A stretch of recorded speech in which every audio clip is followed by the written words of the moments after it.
আপনাকে একটা গল্প শোনাচ্ছি। একদিন এক ব্যক্তি নিজের দ্বারে লিখে দিলেন, আজ আমি ভীষণ দুঃখী, আজ আমার সাথে কেউ দেখা করতে আসবেন না। কিছুক্ষণ পরে তার এক বন্ধু এলো। সে সেই লেখা পড়ল, তাও গিয়ে তার সাথে দেখা করল। সে বলল, আমি লেখাপড়া জানি না, কিন্তু আমার বন্ধুর মনের এই বেদনা, এটা আমাকে সবসময় ডাক দেয়। এরাই হলো আসল বন্ধু। কোনো কারণে আপনি যদি দুঃখ পান, কোনো সমস্যার সমাধান না বের করতে পারেন, এই সংসার থেকে আলাদা হয়ে যেতে চান, তাও এই বন্ধু আপনার সাথেই থাকবে। সমস্যার সমাধান না দিতে পারলেও আপনার সম্বল হয়ে অবশ্যই থাকবে। হয়তো আপনার দুঃখ কম করতে পারবে না, কিন্তু আশার আলো অবশ্যই দেখাবে। যখন আপনি সংসারের থেকে আলাদা হয়ে যান, তখনও আপনার সাথে যুক্ত থাকে আপনার এই বন্ধু, আসল বন্ধু। এবারে আমরা মানুষেরা বড়ই বিচিত্র। তারা সব সময় যে কোনো জিনিসের মাহাত্ম্য দুবার বুঝতে পারে। এক, তা পাওয়ার আগে। দুই, তা হারাবার পরে। এবারে ঠিক এরকমই আমাদের বন্ধুরাও হয়। যদি আজ আপনার বন্ধুরা আপনার সাথে থাকে, তাদের প্রতি কৃতজ্ঞ থাকুন, তাদের প্রসন্ন রাখুন, তাদের মাহাত্ম্য বুঝুন। কারণ একবার আপনি এদের হারালে, অনুতাপ করলেও আর এদের ফেরত পাবেন না। তাই ভালোবাসুন, বন্ধুত্ব বজায় রাখুন, আর আমার সাথে প্রসন্ন হয়ে বলুন, রাধা রাধা।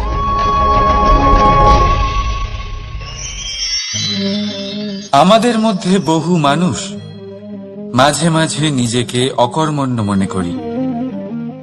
ভেবে নিই যে এত চেষ্টা করার পরেও কিছুই পেলাম না, আর হয়তো পরেও কিছুই পাব না।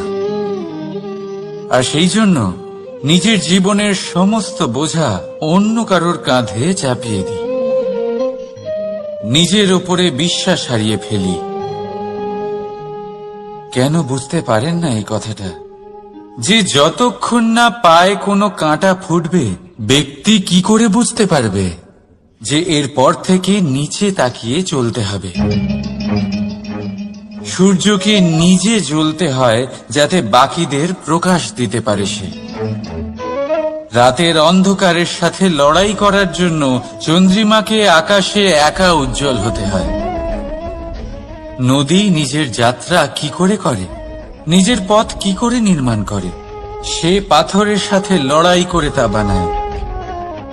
যদি স্বয়ং আপনি নিজের সাহায্য করতে অক্ষম হন, তাহলে নিশ্চিতভাবে আপনার এই জীবন ব্যর্থ হয়ে যাবে।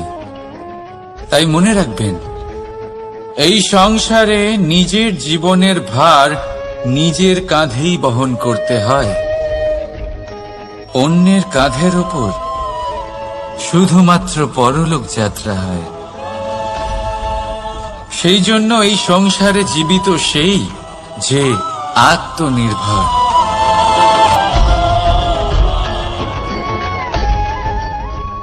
রাধা রাধা। সময়, কথায় বলে সময়ের পূর্বে কিছুই হয় না। প্রতিটা ঘটনার একটা সময় থাকে। সময়ের আগে না সূর্যোদয় হয় আর না সূর্যাস্ত হয়।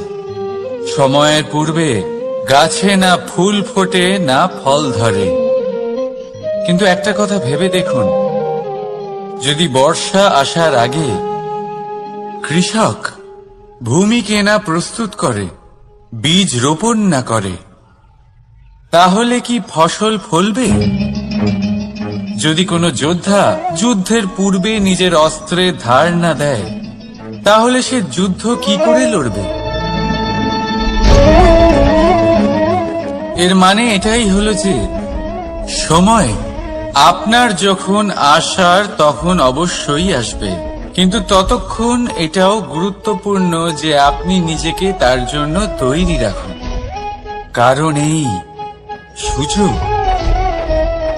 এই কথাটা শুনতে যত ছোট, এটা আসেও ততটা কম সময়ের জন্য, তারপর চলেও যায়। এবার যদি সুযোগ আপনার হাতে আসে আর আপনি তার জন্য তৈরি না থাকেন, তাহলে আপনি সাফল্য কি করে পাবেন? তাই আপনি সঠিক সময়ের জন্য অপেক্ষা করুন, সেই সুযোগের জন্য অপেক্ষা করুন, কিন্তু ততক্ষণ নিজের চেষ্টার দ্বারা নিজেকে আরো সক্ষম করে তুলুন। কারণ সাফল্য আপনার জন্য অপেক্ষা করছে, শুধু আপনি তার জন্য তৈরি থাকুন। রাধা রাধা। কথা মানুষের পাওয়া সবচেয়ে অদ্ভুত উপহার। এই কথাই মানুষকে এই সংসারের সমস্ত প্রাণীর থেকে ভিন্ন করে তোলে, সংসারের সবচেয়ে উপরে নিয়ে যায়। এই কথার কারণেই আমরা একে অপরের সাথে ভাব আদান প্রদান করি। আমি আমার মনের ভাবনা অন্য কাউকে ব্যক্ত করতে পারি, অন্য কেউ তাদের ভাবনা আমাকে ব্যক্ত করতে পারে। এই কথাই আমাদের সবচেয়ে বড় ঢাল।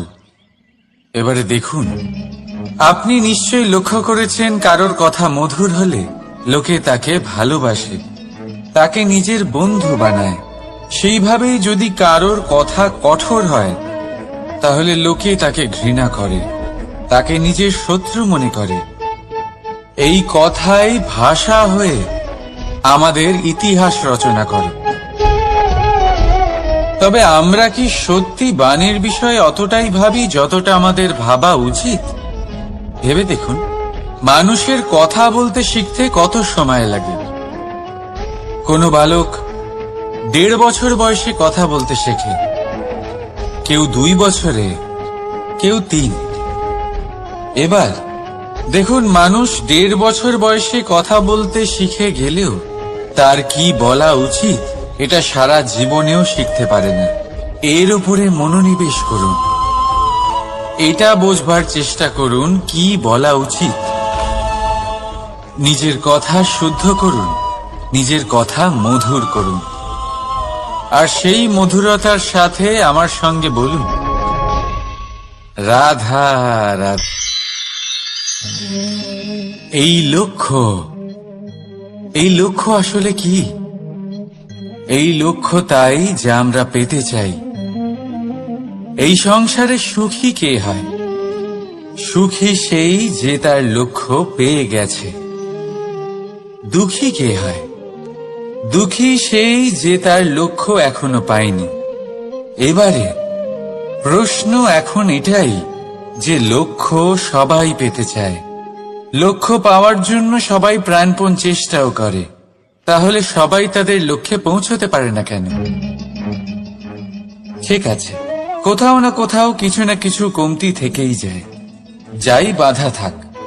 আজকে আমি আপনাকে একটা উপায় বলবো এই লক্ষ্য পাওয়ার জন্য। একটা কাগজ নিন, তাতে একটা চিহ্ন বানান, সেটাই হবে আপনার লক্ষ্য। এবারে সেই লক্ষ্যে পৌঁছানোর একটা পথ বানান। এবারে এই যাত্রাকে ভিন্ন ভিন্ন ভাগে বিভাজন করে দিন। এবারে এটা হলো আপনার পরিকল্পনা। এবার এই পরিকল্পনা ক্রমানুসারে আপনি পালন করতে থাকুন, এটাই হবে আপনার চেষ্টা। এবার এইভাবে যদি আপনি চেষ্টা করতে থাকেন, যাই আপনার কল্পনা হোক না কেন তা বাস্তব অবশ্যই হবে। তাহলে এই কল্পনাকে বাস্তবে রূপান্তরিত করুন। এইভাবেই নিজের পরিকল্পনা পালন করতে থাকুন। আপনার যাই কল্পনা থাকুক বা যাই লক্ষ্য থাকুক, তা বাস্তবে পরিণত হয়ে আপনার হাতে অবশ্যই আসবে। রাধা রাধা। বাবার এক মিত্র ছিলেন, বড়ই দুঃখী ছিলেন, বিপদে পড়েছিলেন। কি করবেন? ব্যবসা ভালোভাবে চলছিল না, বাড়িতে শান্তি ছিল না, সমস্ত জায়গায় ক্ষতি হচ্ছিল। তাই উনি একজন জ্যোতিষীকে দেখালেন। জ্যোতিষী বললেন, আপনার যে বাড়ি আছে সেটা আপনার জন্য অশুভ, আপনার এই বাড়ি পাল্টে ফেলুন। উনি বাড়ি পাল্টে ফেললেন, তবুও ওনার সমস্যার সমাধান হলো না। তারপর একজন জ্ঞানী ব্যক্তি ওনাকে বললেন যে আপনার জামা কাপড়ের যে রং সেটা বিপদকে আমন্ত্রণ জানাচ্ছে, এই জামা কাপড়গুলিকে পাল্টে ফেলুন। উনি সেগুলো পাল্টে ফেললেন, তাও সমস্যার সমাধান হলো না। আবার একজন জ্ঞানী ব্যক্তি বললেন যে আপনার আশেপাশে যে মানুষজন রয়েছে তারা এটা চায় না যে আপনি সফল হন, তারা আপনার ক্ষতি চায়, তাদের সাথে সমস্ত সম্পর্ক ভেঙে ফেলুন। তো উনি সম্পর্ক ভেঙে ফেললেন, কিন্তু তাতেও ওনার জীবনে কোনো পরিবর্তন এলো না। তার মানে তিনি বাড়ি পাল্টালেন, জামা কাপড় পাল্টালেন, সম্পর্ক পাল্টালেন, যেটা পাল্টালেন না তা হলো স্বভাব।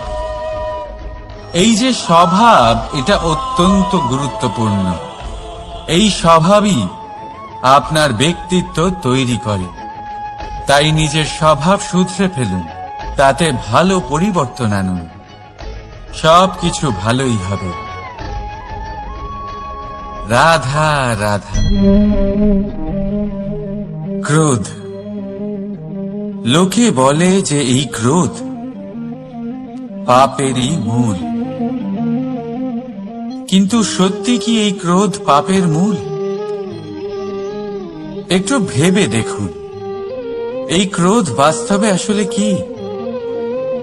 এই ক্রোধ একটা অনুভূতি যা আপনার মধ্যে হঠাৎই অসীমিত তেজ সঞ্চালন করে। এবারে আমি আপনাকে কিছু উদাহরণ দিচ্ছি যাতে আপনি বুঝতে পারেন যে ক্রোধ আপনার জন্য ভালো কি না। যদি কারোর সাথে অন্যায় হয় আর এটা দেখে আপনার ক্রোধ হয়, আর এই ক্রোধ আপনাকে তার সাহায্য করতে প্রেরণা যোগায়, তাহলে এই ক্রোধ অবশ্যই ভালো। যদি কোথাও আপনি দেখেন যে কোনো নারীর উপরে অত্যাচার হচ্ছে আর সেটা দেখে আপনার ক্রোধ হয়, আর এই ক্রোধ আপনাকে তার সাহায্য করতে সাহস যোগায়, তাহলে এই ক্রোধ অবশ্যই ভালো। যদি এই সংসারে কোথাও আপনি কোনো অনৈতিক কাজ বা ছলনা দেখেন আর আপনার তাতে ক্রোধ না হয়, কিছুই অনুভব করেন না, তাহলে এটা কাপুরুষতা। তার মানে এটাই যে আপনি আপনার মনুষ্যত্ব হারিয়ে ফেলেছেন। তাই এটা বোঝার চেষ্টা করুন, আপনার ক্রোধের তেজের ব্যবহারের ওপরে নির্ভরশীল হলো এই ক্রোধ আপনার জন্য পাপের সমান, নাকি এই ক্রোধ আপনার জন্য পুণ্যের স্থাপক। রাধা রাধা। মোহ।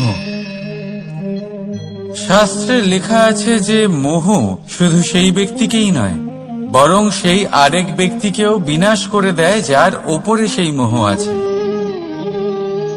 এবারে লোকে কি করেন, এই শাস্ত্রে লেখা কথাগুলি শুধু শাব্দিক অর্থে নেন। এই মোহ, দেখুন, এটা শুভ হতে পারে, শুধু এর রূপ ভিন্ন ভিন্ন হয়, এটা ভালো করে বুঝতে হবে। এবারে মোহ যদি কোনো বস্তুর উপরে থাকে তাহলে তা লালসা হয়ে যায়। মোহ কোনো বিশেষ ব্যক্তির উপরে হয়ে গেলে তা প্রেম নয়, আকর্ষণ হয়ে যায়। মোহ কোনো চাহিদার উপরে হয়ে গেলে তা বাসনা হয়ে যায়। মোহ বিজয়ের উপরে হয়ে গেলে তা কুণ্ঠা হয়ে যায়। মোহ নিজের সংস্কৃতির উপরে হলে আপনাকে সংস্কৃতির রক্ষক বানায়। যদি এই মোহ নিজের গুণের উপরে হয় তাহলে সেই শিল্প দ্বারা আপনি এই সংসারে অদ্ভুত সব কাজ করতে পারবেন। এবারে এটা আপনার উপরে নির্ভরশীল যে এই মোহকে আপনি সৃজনের আধার বানাতে চাইবেন, নাকি বিনাশের অস্ত্র বানাতে চাইবেন? ভেবে দেখুন, সিদ্ধান্ত আপনার। রাধা রাধা। অভিমান, আত্মসম্মান, অহংকার, দেখতে গেলে এই তিনটি শব্দ ভিন্ন ভিন্ন, কিন্তু এর মূল আধার একই, আত্মসম্মান। এবার যদি কথা বলি আপনার শরীরের, আপনার সংস্কৃতির, আপনার সম্পর্কে, তাহলে অভিমান থাকা স্বাভাবিক। এবার যদি কথা বলি আপনার ব্যক্তিত্ব নিয়ে, আপনার আদর্শ নিয়ে, আপনার বিচারধারা নিয়ে, তাহলে আত্মসম্মান হলো একটা গুণ। যদি এইভাবে বলা হয় যে আমি এই কার্য কারোর সাহায্য ছাড়া, সহযোগিতা ছাড়াও করতে পারি, তাহলে এটা আত্মসম্মান, আর এটা সঠিক। যদি এভাবে বলা হয় যে আমি এই কার্য কারোর সাহায্য ছাড়াই বা কারোর সহযোগিতা ছাড়াই করে ফেলেছি, তাহলে এটা অভিমান, এটাও সঠিক। কিন্তু এই কার্য শুধুমাত্র আমিই করতে পারি আর কেউ নয়, এটা অহংকার। তাহলে এই শব্দ এবং তার অর্থ বোঝার চেষ্টা করুন। জীবন ধারণের এক নতুন পথ খুঁজে পাবে। রাধা রাধা। সংসারে প্রত্যেক ব্যক্তি কোনো না কোনো রূপে ঈশ্বরকে মানে। কেউ মূর্তি রূপে, তো কেউ তত্ত্ব রূপে, কেউ ভাবনা রূপে, আবার কেউ স্বভাব রূপে। কেউ নিজের মধ্যে পরমাত্মা খোঁজে, আবার কেউ অন্যের মধ্যে। কারোর কাছে জ্ঞানই পরমাত্মা। সংসারে প্রত্যেক মানুষই কোনো না কোনো রূপে তার ঈশ্বরকে পেয়েই যান। কিন্তু একটা কথা বলবো, ঈশ্বর প্রথমেই নিজের একটা স্বরূপ পৃথিবীতে আপনার কাছে পাঠিয়ে দিয়েছেন। সেই স্বরূপ হল আপনার মাতা, আপনার মা। সেই মা যিনি আপনাকে জন্ম দিয়েছেন, আপনাকে বাঁচতে শিখিয়েছেন, আপনাকে সংস্কার দিয়েছেন। যদি আপনি কখনো কোনো অনুচিত পথে অগ্রসর হয়েছেন, তখন তিরস্কার করে আপনাকে সঠিক পথে এনেছেন। যদি আপনি এই সংসারে অসফল হয়েছেন, তখন তার আঁচলের উষ্ণতা দিয়ে আপনাকে আশ্বাস জুগিয়েছেন। সেই সমস্ত কাজ করেন এই মা, যা ঈশ্বরও করে। সেই জন্য মনে রাখবেন যে এই সংসারে আপনার সবচেয়ে প্রথম ঈশ্বর যদি কেউ থাকে, তাহলে তা আপনার মা। প্রত্যেক প্রতিমাতে ঈশ্বর নাই থাকতে পারে, কিন্তু প্রত্যেক মায়ের মধ্যে ঈশ্বর অবশ্যই থাকে। রাধা রাধা। আপনি নিশ্চয়ই দেখে থাকবেন যে প্রদীপের নিচে অন্ধকার থাকে। যে প্রদীপ সংসারকে আলোকিত করে, সেই প্রদীপের নিচেই অন্ধকার। এবারে অনেক মানুষ আছে যারা এই বিষয়টা এইভাবে দেখে যে ব্যক্তি নিজের সমস্যার সমাধান করতে পারে না, আর গোটা সংসারকে উপদেশ দেয়। কিন্তু এটা দেখার আরো একটা দৃষ্টিভঙ্গি আছে, আর সেটা হচ্ছে যে স্বয়ং জ্বলে সংসারকে আলোকিত শুধু সেই করতে পারে যা রাধার বড়ই শীতল হয়।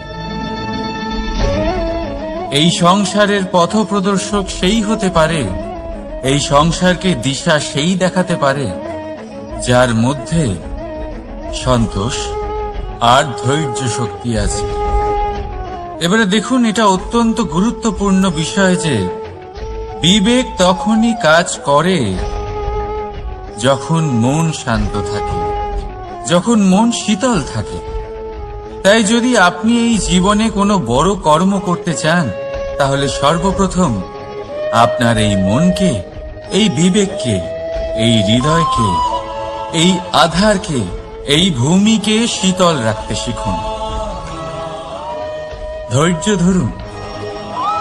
সংসারে এমন কিছু নেই যা আপনি করতে পারবেন না। রাধা রাধা। এই প্রদীপ দেখতে পাচ্ছেন আপনি, নিজেও জ্বলে আর এই বাতিকেও জ্বালিয়ে রাখে, আর এই সংসারকে প্রদান করে প্রকাশ। অন্ধকারাচ্ছন্ন ব্যক্তিকে প্রদান করে আশার আলো। কিন্তু এটা কখনো ভাবে না যে সেই মাটি কেমন হবে যা দিয়ে এটা তৈরি করা হয়েছে, সেই কুমোর কেমন হবে যে একে আকার দিয়েছে। ভাবে না যে একে কিনেছে তার বাড়ি কেমন হবে, তা কতটা সুসজ্জিত। কিচ্ছু নয়, শুধু এই সংসারকে প্রকাশ প্রদান করে। আর হয়তো সেই জন্যই প্রদীপকে এত ভালোবাসা হয়। সে নিজের বা অন্যের বাড়ি দেখে কখনোই জ্বলে না, সে জ্বলে শুধু অন্ধকারের সাথে লড়াই করতে। তাই আপনিও নিজের ব্যবহার এই প্রদীপের মতো করে তুলুন। নিজের পরিচয় সরিয়ে নিঃস্বার্থভাবে কর্ম করে যান, আর নিজের জন্য এক নতুন, এক বিশাল, এক অদ্ভুত পরিচয় তৈরি করুন। রাধা রাধা। এই সংসারে প্রত্যেক ব্যক্তি বড় কিছু করতে চায়, এমন কিছু যা এই সংসারে কেউ আগে কখনো করেনি। এমন জায়গায় পৌঁছতে চায় যেখানে এর আগে কেউ কখনো পৌঁছতে পারেনি। আর কেউ এতে সফলতা অর্জন করে, কিন্তু কিছু মানুষ অসফল হয়। কেন? এটাই আমার প্রশ্ন। না তো তাদের ইচ্ছেতে কোনো কমতি থাকে, না কমতি থাকে তাদের চেষ্টায়। তাহলে কেন এরা পিছিয়ে পড়ে? এর উত্তর বড়ই সরল। এই সংসার আপনাদের বলি কিভাবে।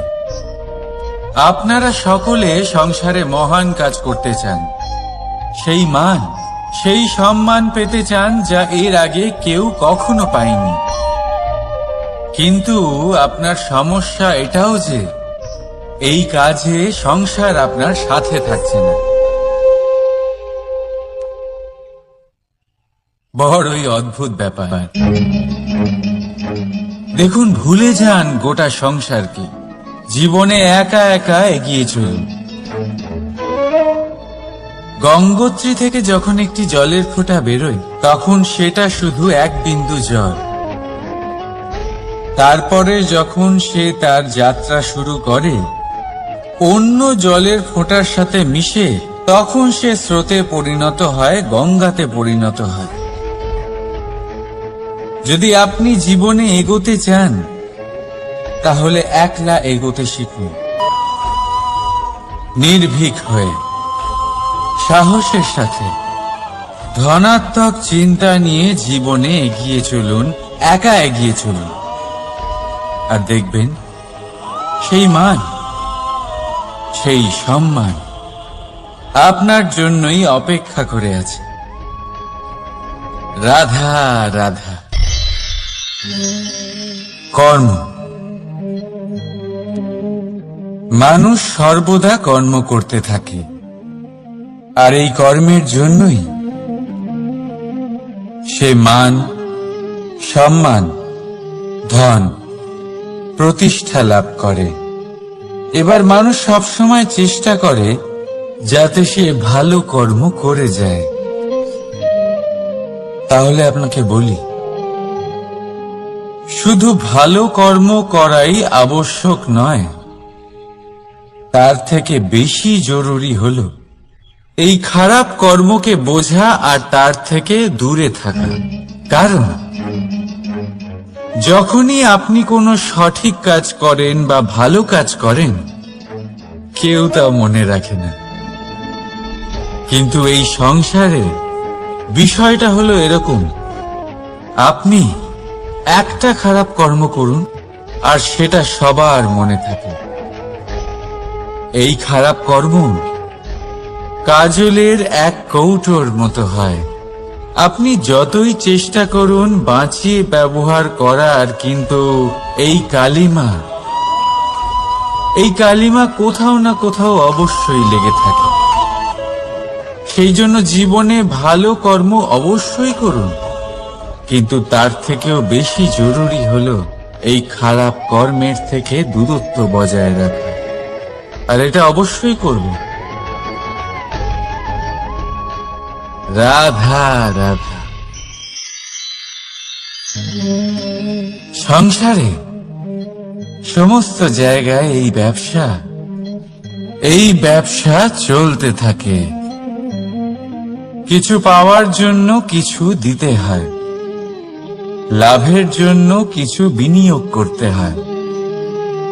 যদি কারোর অনুভূতি জানতে হয়, তাহলে নিজের অনুভূতিকে ব্যয় করতেই হবে।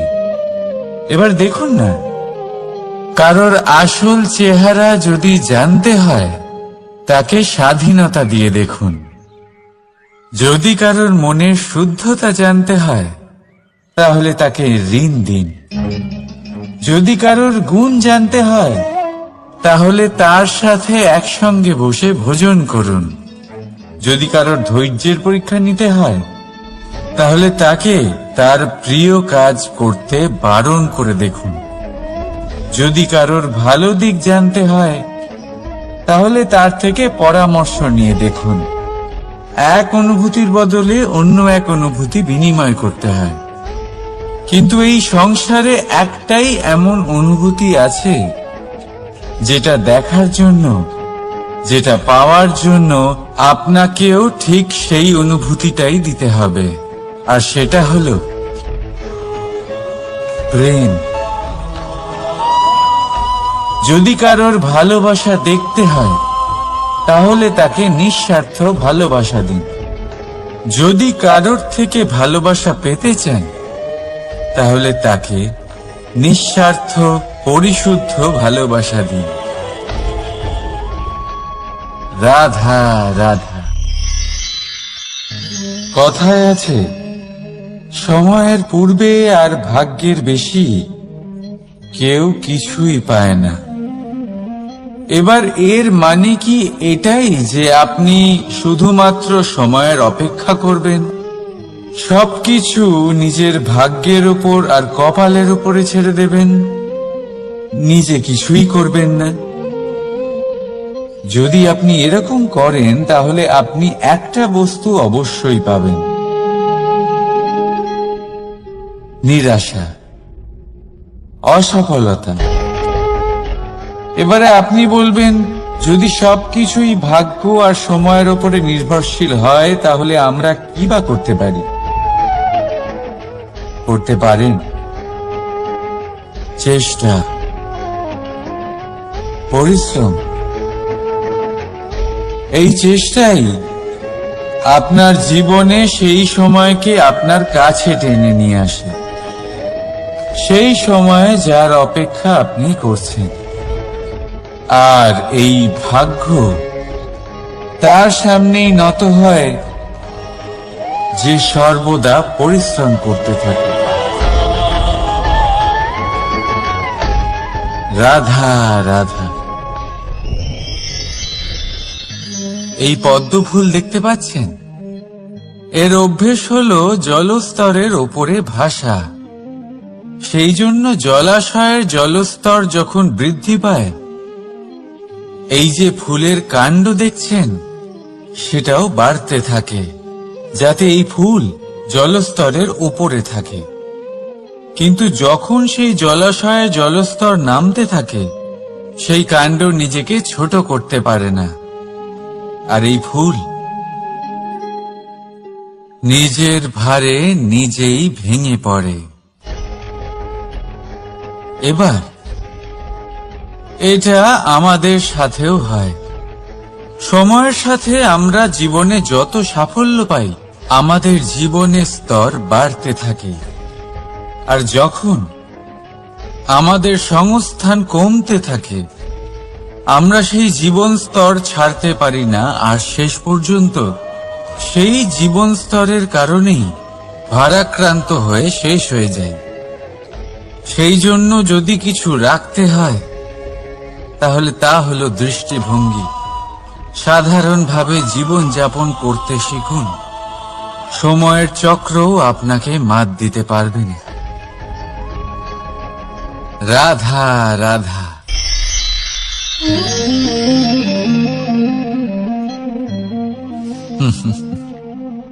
সময়, এই সময় না কোনো ব্যক্তি, না জীব, না বস্তু, তাও সময় জীবিত থাকে। এই সময়ে না জল, না অগ্নি, আর না বায়ু, কিন্তু তাও আমাদের জীবনের আধার এই সময়। দেখতে গেলে মানুষ এই সময়ের হাতের খেলনা। কখনো আমাদের সময় ভালো হয়, আবার কখনো খারাপ। কেউ সময় আসার প্রতীক্ষা করে, আবার কেউ সময় যাওয়ার প্রতীক্ষা করে, কিন্তু এই সময় কারোর হাতে ধরা দেয় না। এই সময় যা কেউ দেখতে পায় না, এটা সবাইকে সবকিছু দেখিয়ে যায়।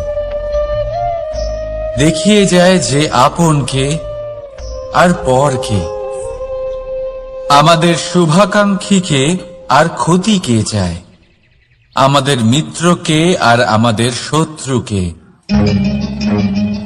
এই সময় আপনাকে দেখায় যে আপনি কতটা শক্তিশালী, সেই সময় আপনাকে দেখিয়ে যাবে আপনি কতটা দুর্বল। এই সময় সব কিছু দেখিয়ে যায়। তাই এই সময় যা এতটা শক্তিশালী, তা আমরা নষ্ট কেন করি? ভেবে দেখুন। এবারে উঠুন আর এই সময়ের সম্পূর্ণ ব্যবহার করুন। এই সময়ের সদ্ব্যবহার করুন, কারণ এই সময়কে ব্যবহার করাটাই আপনার হাতে রয়েছে, আর কিচ্ছু না। আর এই সময় একবার বয়ে গেলে তখন যাই করুন না কেন, কখনো ফেরত আসবে না। সময়ের সদ্ব্যবহার করুন আর সবার মধ্যে আনন্দ ছড়ান। আর আসুন আমার সাথে ভালোবেসে বলুন, রাধা রাধা।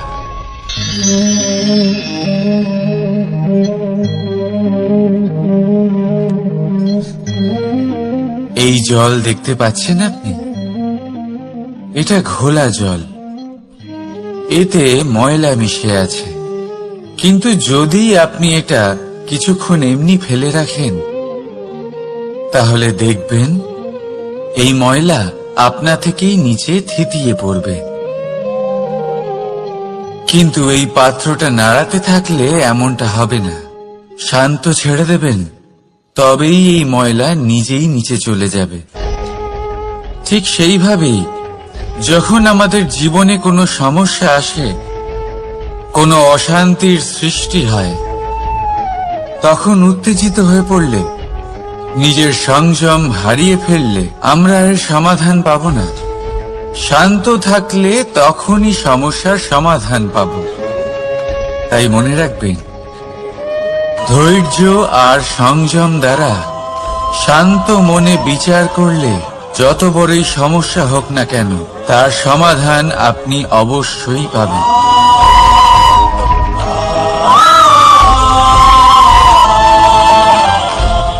কারণ অশান্তির সমাধান শুধুমাত্র শান্তি। রাধা রাধা। প্রজাপতি আকাশে উড়ে বেড়ায়, সে সুন্দর ফুলের রস আস্বাদন করে, উন্মুক্ত উড়ে বেড়ায়, কিন্তু তারও বিপদ কম কিছু নেই। যেমন হলো পতঙ্গ, জন্তু। এই প্রজাপতিকে নিজের আহার করে নেয়, তাকে এদের থেকে সাবধানে থাকতে হয়। সত্য হলো এটাই যে এই প্রজাপতি ততদিনই সুরক্ষিত থাকে যতদিন এদের পাখনা বৃদ্ধি পায় না। যখন এরা এদের খোলসের মধ্যে থাকে, যখন না কারো দৃষ্টি এদের উপর পড়ে, আর না কোনো শত্রু এদের আঘাত করতে পারে। কিন্তু তখন তারা বন্ধ থাকে, অবিচল নিশ্চল থাকে। এই সুন্দর সংসার দেখার জন্য, এই সুন্দর আকাশ পাওয়ার জন্য তাকে তার সুরক্ষা ক্ষেত্র থেকে বাইরে বেরিয়ে আসতেই হয়। আর এটাই জীবনের নিয়ম। মানুষের সাথেও ঠিক এরকমই হয়। যদি মানুষ বিশ্রাম আর সুরক্ষা এদের বন্ধন থেকে না বেরোয়, তাহলে সে জীবিত অবশ্যই থাকবে, কিন্তু জীবন ধারণ করতে পারবে না। কারণ যদি জীবনে বড় কিছু করতে হয়, বড় কোনো কিছু পেতে হয়, সাফল্যের শিখর অবধি পৌঁছতে হয়, তাহলে সর্বপ্রথম আপনাকে নিজের সুরক্ষা ক্ষেত্র থেকে বেরিয়ে আসতেই হবে। এই আরামকে ত্যাগ করতেই হবে। তবেই আপনি সফল হতে পারবেন। তবেই আপনি এই প্রজাপতির মতো আকাশে উড়ে বেড়াতে পারবেন।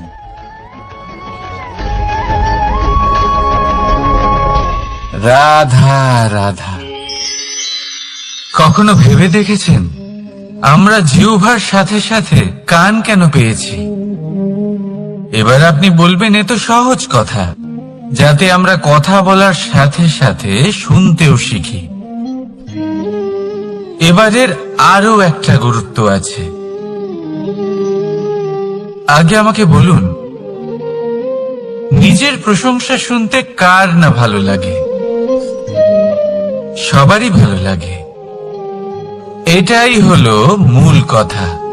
যদি এই কান দিয়ে আপনি নিজের প্রশংসা শুনতে চান, তাহলে সর্বপ্রথম এই জিহ্বা দিয়ে অন্যের প্রশংসা করতে শিখুন। এবার প্রশংসার বিষয়ে একটা অত্যন্ত গুরুত্বপূর্ণ কথা আপনাদের বলি। কখনো যদি কারোর প্রশংসা আপনি করেন, তাহলে সবার আগে সেই ব্যক্তির উৎসাহ বেড়ে যায়। আর তারপর নিজে যদি ভেবে দেখেন, তাহলে নিজের মনেও সন্তুষ্টি আর প্রশান্তি চলে আসে। আর একবার যদি এই মন প্রশান্তিতে ভরে যায়, তারপরে কেউ প্রশংসা করুক বা না করুক, কিচ্ছু যায় আসে না। সেই জন্য সবসময় অন্যের সম্মান করবেন, স্নেহ করবেন, প্রশংসা করবেন, সুখ ভাগ করে নেবেন। যার মধ্যে যেটা ভালো আছে তা বলুন, তাকে মনে করান তিনিও ভালো, তার উৎসাহ বাড়িয়ে তুলুন। তিনি জীবনে সামনে এগোবেন, আর এই ব্রহ্মাণ্ড আপনাকে কখনো পিছিয়ে থাকতে দেবে না। রাধা রাধা। সত্য এবং অসত্য দুটোর মধ্যে পার্থক্য কি আছে? পার্থক্য হলো অ অক্ষরটার। এবার অ দিয়ে হতে পারে আরম্ভ, অ দিয়ে হতে পারে অন্ত। সত্য হলো সেটা যেখানে সমস্ত পথের আরম্ভ হয়। অসত্য সেটা যেখানে সমস্ত পথের শেষ হয়। এবার এরা চলতে হয়তো পারে না, কিন্তু তাও ছাপ রেখেই যায়।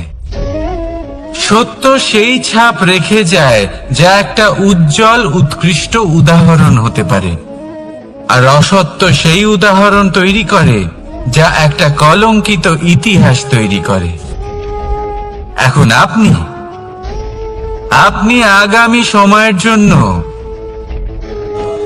কেমন ছাপ রেখে যাবেন, এই সিদ্ধান্ত পুরোপুরি আপনার। রাধা রাধা।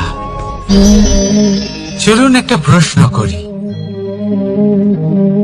কোন মানুষকে জিজ্ঞাসা করবেন যে সে মূর্খ, অলস, বিবেকহীন, অসফল, এইসব বিশেষণ দিয়ে নিজেকে পরিচিত করতে চাইবে? না। কাউকে জিজ্ঞাসা করুন, আপনি কি মূর্খ? না। আপনি কি অসফল হয়েছেন? না। আপনি কি বিবেকহীন? না। এবার বলুন, আপনি জীবনে মূর্খ ও বিবেকহীন হবার জন্য কোনো ভালো পরিকল্পনা বানিয়েছেন? উত্তর পাবেন না। কারণ কোনো পরিকল্পনা বানানো হয় না যাতে আপনি মূর্খ বা অসফল হন। মানুষ মূর্খ বা অসফল তখন হন যখন কোনো পরিকল্পনাই থাকে না। দেখুন, একটাই ছোট জীবন, তাকে স্থির করুন যাতে অনেক বেশি সংখ্যক মানুষকে আপনি জুড়ে রাখতে পারেন, অনেক বেশি শান্তি পেতে পারেন, অধিকতর সাফল্য লাভ করতে পারেন, বেশিরভাগ মানুষের পথপ্রদর্শক হয়ে তাদের মঙ্গল করতে পারেন। অসফল হয়ে বাড়িতে বসে থাকার চেয়ে ভালো হলো যে আপনি একটা পরিকল্পনা করে অসফল হন, কারণ তখন আপনার কাছে আরো একটা বিকল্প থাকবে, একটা নতুন পরিকল্পনা বানানোর, তাকে সার্থক করার। কারণ এমন কোন পরিকল্পনা তো অবশ্যই থাকবে যা আপনাকে আপনার লক্ষ্যে পৌঁছে দেবে, তাই তো? রাধা রাধা।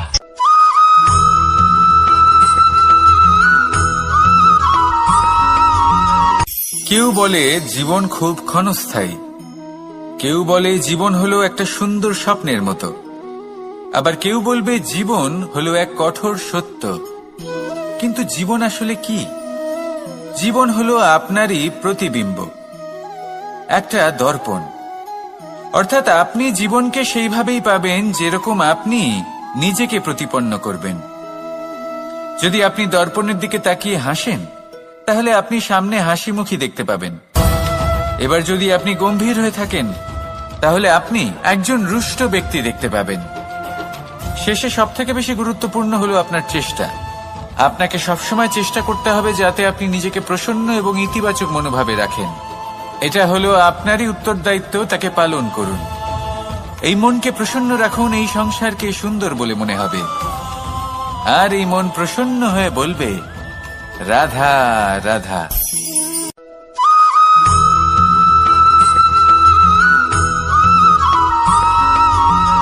আপনি কখনো কোনো বাজকে নিজের বাসা বানাতে দেখেছেন?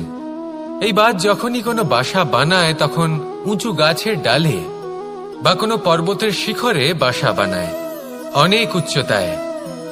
আর সেখানে তার সন্তানও জন্মগ্রহণ করে। যখন এই সন্তানেরা জন্মায়, তখন এই বাজ খুবই ভালোবেসে এবং খুব সাবধানে এদের পালন পোষণ করে। নিজের ঠোঁট দিয়ে তাদের ঠোঁটে খাবার পরিবেশন করে। কিন্তু যেই সেই সন্তানেরা হৃষ্টপুষ্ট হয়ে যায় এবং সেই কথা বাজ নিজে বুঝতে পেরে যায়, সেই বাজ নিজেই সেই বাসা ছিন্ন ভিন্ন করে দেয়। সেই সন্তান যাদের সবেমাত্র ডানা গজিয়েছে, কিভাবে উড়তে হয় তারা জানে না, সেই সন্তানগুলিকে উচ্চতা থেকে ঠেলে দেয়। সেই সন্তান প্রথমে ভয়ভীত হয়ে যায়। তারা সামনে মৃত্যুকে দেখতে পেয়ে ভয়ের কারণে তাদের ডানা ঝাপটাতে থাকে। আর সেই প্রক্রিয়াতেই সেই সন্তানগুলি উড়তে শুরু করে দেয়। এবার এই ঘটনায় আমরা কি শিক্ষা পেতে পারি? এটাই, যদি আপনি মাতা পিতা হন তাহলে নিজের সন্তানকে অবশ্যই স্নেহ করুন, কিন্তু তাদেরকে নিজের আঁচলের তলায় বেঁধে রাখবেন না। যদি আপনি চান আপনার সন্তান জীবনে উন্নতি করুক, তাহলে নিজের মুঠো থেকে তাদের স্বতন্ত্র করে দিন। এই সংসারে সংঘর্ষ করতে দিন। সেই সন্তান নিজেই বুঝতে পারবে যে জন্মের সময় পাওয়া ডানা কি করে ব্যবহার করতে হয়।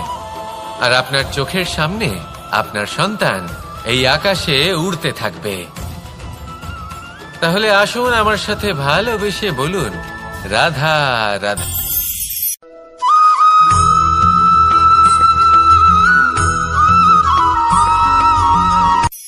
এই সংসারে সাফল্য লাভ করার জন্য জ্ঞানের প্রয়োজন হয়, পরিশ্রমের প্রয়োজন হয়, দৃঢ় নিষ্ঠার প্রয়োজন হয়, নিরন্তর চেষ্টা করা প্রয়োজনীয়।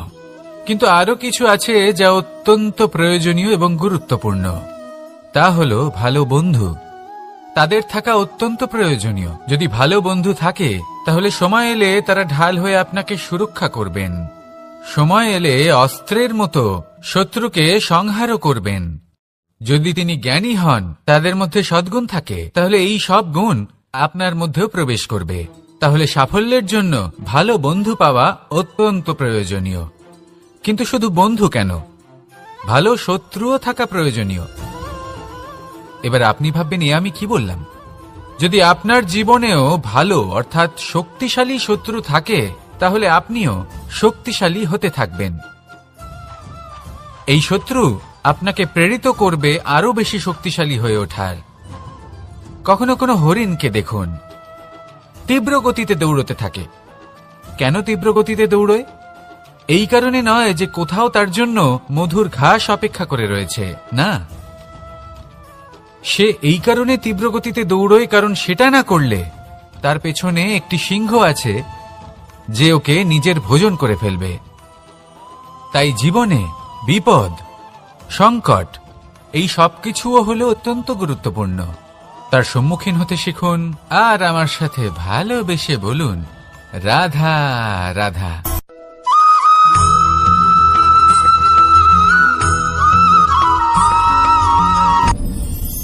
আপনি কি কখনো কোনো জলের ধারা দেখেছেন? তার সামনে যতই মাটি থাকুক না কেন, যতই কাদা থাকুক না কেন, যখন এই জলের ধারা বইতে আরম্ভ করে দেয়, তাহলে নিজের মনের, নিজের ভাবনার, নিজের জীবনের যত অনাবশ্যক তত্ত্ব আছে, অনুপযোগী অংশ রয়েছে, অর্থাৎ অপরিষ্কার অংশ রয়েছে, তা নিজে থেকেই নির্মল হয়ে উঠবে। আর যেরকম জলের ধারা কখনো থেমে থাকে না, সব সময় বয়ে চলে, সেইভাবে আপনিও কখনোই থামবেন না। সবসময় বয়ে চলুন, এগোতে থাকুন। পথে যদি অনেক বিপদ আসে, সমস্যা আসে, থামবেন না, তার উপর নিরন্তর প্রহার করুন, নিরন্তর প্রয়াস করুন আর অগ্রসর হন। আপনি ভেবে দেখুন, এই জলের ধারা কখনো থেমে থাকে না, সবসময় বয়ে চলে, বিপদের সম্মুখীন হয়ে তাকে সাথে বয়ে নিয়ে চলে। সেই জন্য জলের ধারা, প্রবাহমান এই ধারা, এর থেকে কখনো দুর্গন্ধ আসে না, এতে কখনো ময়লা জমতে পারে না, বরং পালিত হয় সুন্দর প্রাণবন্ত জীবজন্তু, যেমন সুন্দর ছোট মাছ। তাই আপনিও এটাই করুন, কখনো থামবেন না, শুধু চলতে থাকুন, জলের ধারার মতো বইতে থাকুন।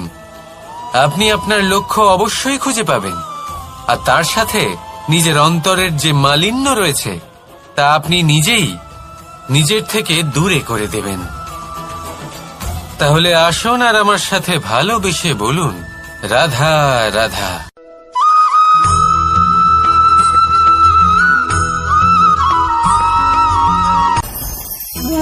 ভোজন। এবার ভোজন সংগ্রহ করার জন্য মানুষ কি না করেন, সব সময় চেষ্টা করতে থাকেন। ফসল উৎপাদনের জন্য অনেক পরিশ্রম করতে থাকেন, কিন্তু অনেক সময় অনেক পরিশ্রম করার পরেও ফসল ভালো উৎপাদন হয় না। এর কারণ কি? কারণ হলো এটাই যে আপনি পরিশ্রম হয়তো অনেক করেছেন, কিন্তু আপনার নজর তো সেই বীজের দিকে ছিলই না যা আপনি রোপণ করেছেন।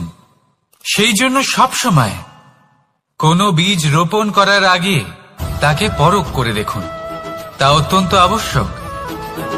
আর সেইভাবেই যখনই কোনো কর্মের প্রশ্ন আসে, তাহলে সেখানে শুধুমাত্র পরিশ্রম যথেষ্ট নয়, সেই কাজের প্রতি আপনার কর্তব্য কি, আপনার উদ্দেশ্য কি, সেটা জানা হলো অত্যন্ত গুরুত্বপূর্ণ।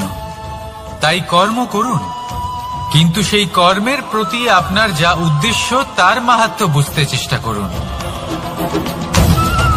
তাহলে আসুন আমার সাথে ভালোবেসে বলুন, রাধা রাধা।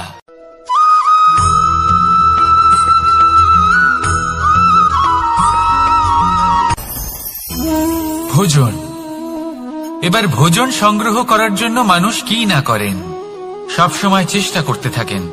ফসল উৎপাদনের জন্য অনেক পরিশ্রম করতে থাকেন, কিন্তু অনেক সময় অনেক পরিশ্রম করার পরেও ফসল ভালো উৎপাদন হয় না। এর কারণ কি? কারণ হলো এটাই যে আপনি পরিশ্রম হয়তো অনেক করেছেন, কিন্তু আপনার নজর তো সেই বীজের দিকে ছিলই না যা আপনি রোপণ করেছেন। সেই জন্য সব সময় কোনো বীজ রোপণ করার আগে তাকে পরখ করে দেখুন, তা অত্যন্ত আবশ্যক। আর সেইভাবেই যখনই কোনো কর্মের প্রশ্ন আসে, তাহলে সেখানে শুধুমাত্র পরিশ্রম যথেষ্ট নয়, সেই কাজের প্রতি আপনার কর্তব্য কি, আপনার উদ্দেশ্য কি, সেটা জানা হলো অত্যন্ত গুরুত্বপূর্ণ। তাই কর্ম করুন, কিন্তু সেই কর্মের প্রতি আপনার যা উদ্দেশ্য তার মাহাত্ম্য বুঝতে চেষ্টা করুন। তাহলে আসুন আমার সাথে ভালোবেসে বলুন, রাধা রাধা।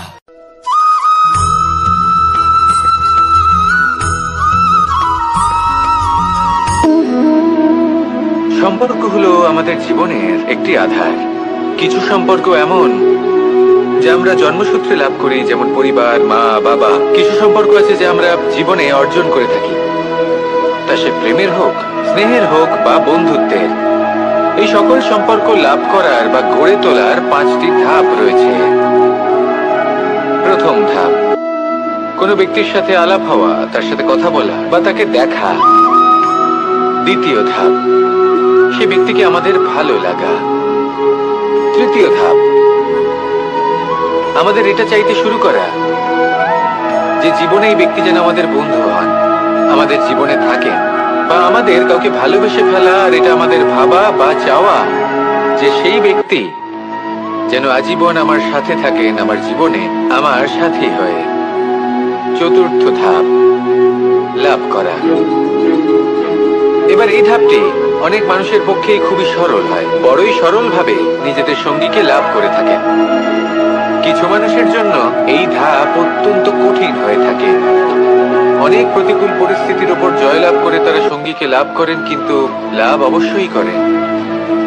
এরপরে আসে পঞ্চম, অন্তিম এবং সব থেকে গুরুত্বপূর্ণ ধাপ। সেটা হলো সেই সম্পর্ক পালন করা। এটা হলো এমন এক বিষয় যা প্রত্যেক মানুষের শেখা উচিত।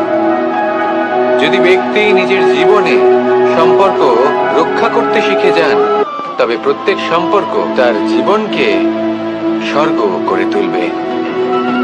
আসুন আর আমার সাথে ভালোবেসে বলুন, রাধা রাধা।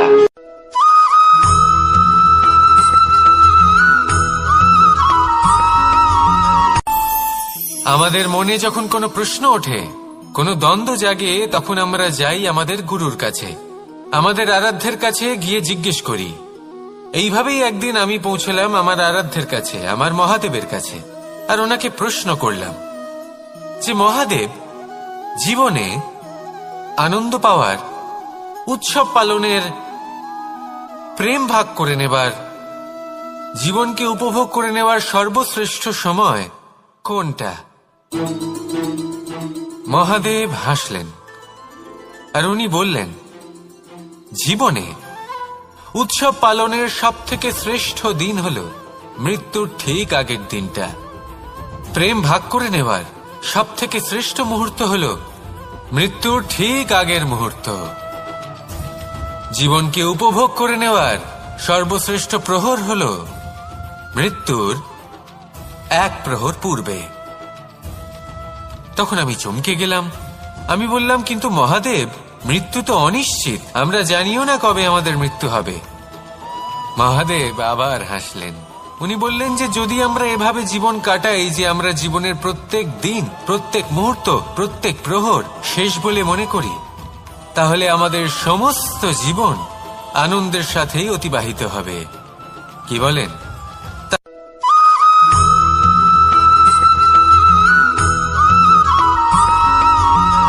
এই সংসারে কোনো বস্তু হোক বা ব্যক্তি হোক, তার একার গুরুত্ব কিন্তু খুব বেশি নয়। একটা উদাহরণ হিসেবে বৃষ্টির ফোঁটাকে ভেবে দেখুন। যদি একটি বৃষ্টির ফোঁটা হয় তাহলে তার খুব বেশি গুরুত্ব থাকে না, কিন্তু যখন সহস্র বৃষ্টির ফোঁটা মেঘের মধ্যে দিয়ে ঝরে পড়ে, তখন সেটা বর্ষার রূপ ধারণ করে। সেই বর্ষা যা এই প্রকৃতিকে শান্ত করে। সেইভাবেই পাথরের ছোট টুকরো, তার খুব বেশি গুরুত্ব থাকে না, কিন্তু যখন অসংখ্য পাথরের টুকরো একত্রিত হয় তখন তা পর্বতের আকার ধারণ করে। সেইভাবেই কিছু মানুষ যখন একত্রিত হন তখন তৈরি হয় পরিবার, কিছু পরিবার যখন একত্রিত হয় তখন তৈরি হয় সমাজ, যখন অনেক সংখ্যক সমাজ একত্রিত হয় তখন তৈরি হয় রাজ্য। এবার এই রাজ্যের সবথেকে গুরুত্বপূর্ণ ব্যক্তি হতে পারেন রাজা, কিন্তু তাও সেই রাজা একা কিছু করতে পারেন না। যুদ্ধ লড়ার সময় তারও নিজের সৈন্যদলকে প্রয়োজন পড়ে। কিন্তু এই সংসারে এমন একজন ব্যক্তি আছেন যিনি একাই সব কাজ করতে থাকেন, এবং সেই ব্যক্তি হলেন মা। আমাদের জীবনে একজন পিতার ভূমিকা কিন্তু নিঃসন্দেহে অমূল্য, কিন্তু আমাদের সকলের জীবনে যে ভূমিকা একজন মায়ের তা অন্য কারোর থাকে না।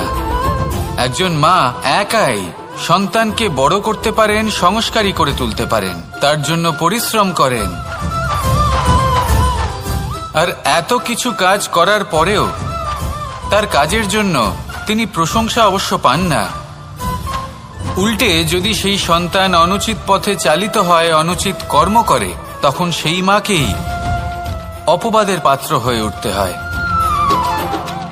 আমাদের জীবনে মায়ের যোগদান কতটা সেটা বুঝুন। আপনাকে বড় করে তোলার জন্য উনি কতটা পরিশ্রম করেছেন সেটা বুঝুন। আজ থেকে, এখন থেকে, এই মুহূর্ত থেকে মাকে সম্মান করতে শিখুন। যখন সময় পাবেন, যখন সুযোগ হবে, তখন তার প্রশংসা করুন, ওনারও ভালো লাগবে। আর মায়ের এই মমতার জন্য, তার এই ভূমিকার জন্য আসুন সবাই মিলে আমরা তাকে প্রণাম করি, আর সকলে মিলে ভালোবেসে বলি, রাধা রাধা।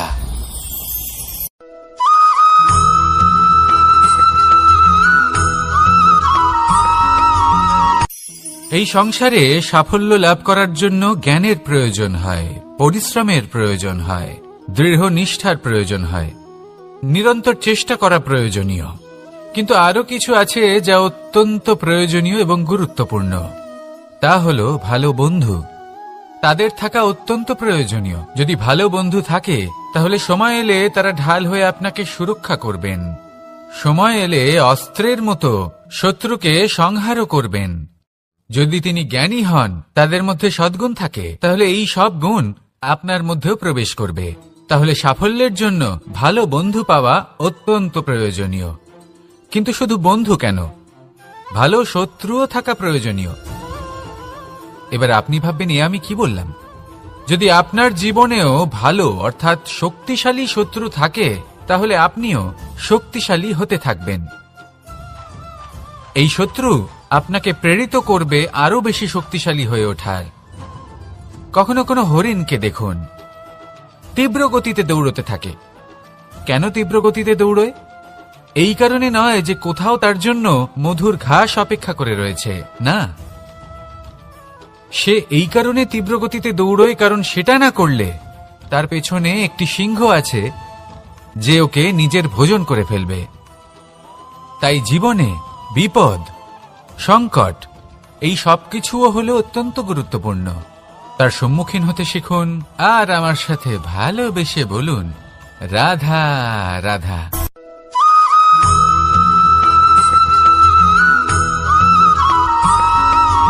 কথায় আছে, প্রত্যেক পুত্র তার পিতার প্রতিচ্ছবি হয়, আর সমস্ত প্রতিচ্ছবি চায় যেন সে তার অস্তিত্ব প্রাপ্ত করতে পারে। পুত্র চায় সে যেন তার পিতার মতো হয়, বা কখনো কখনো তার থেকেও শ্রেষ্ঠ হয়। সেটা কোনো অনুচিত ব্যাপার নয়। অনুচিত তখন হয় যখন পুত্র নিজের পিতার মতো হবার স্বপ্ন পূরণ করতে গিয়ে বা তার থেকেও শ্রেষ্ঠ হওয়ার স্বপ্ন পূরণে অনুচিত পথের আশ্রয় নেয়। কারণ তারপরে সে তার পিতার গুণগুলি আত্মসাৎ করতে চায় না। সে শুধুই এটা চায় যে সংসারের চোখে যেন আমি শ্রেষ্ঠ প্রমাণিত হই। এটা অনুচিত। সংসারে এমন অনেক মানুষ আছেন যারা এই কারণে শ্রেষ্ঠ হবার চেষ্টা করেন যাতে তার পরিবারের, তার পিতার সম্মান বৃদ্ধি পায়। এমনও মানুষ থাকেন, আর এটাই হলো পার্থক্য উদ্দেশ্যের। মনে রাখবেন, যদি আপনার উদ্দেশ্য শুভ হয় তাহলে পথও শুভ হবে। যদি আপনার উদ্দেশ্য অশুভ হয় তাহলে পথও অশুভ হবে। তাহলে নিজের পিতার মতো হবার চেষ্টা অবশ্যই করুন, তার থেকেও শ্রেষ্ঠ হওয়ার চেষ্টা অবশ্যই করুন, কিন্তু মনে রাখবেন আপনার সংকল্প আর আপনার উদ্দেশ্য এই দুই শুভ হওয়া উচিত। তাহলে আসুন আর আমার সাথে ভালোবেসে বলুন, রাধা রাধা।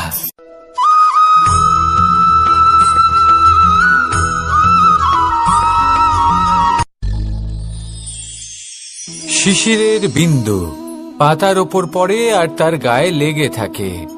পাতা তাকে শুষে নিতে পারে না আর শেষ পর্যন্ত সে ঝরে পড়ে যায়।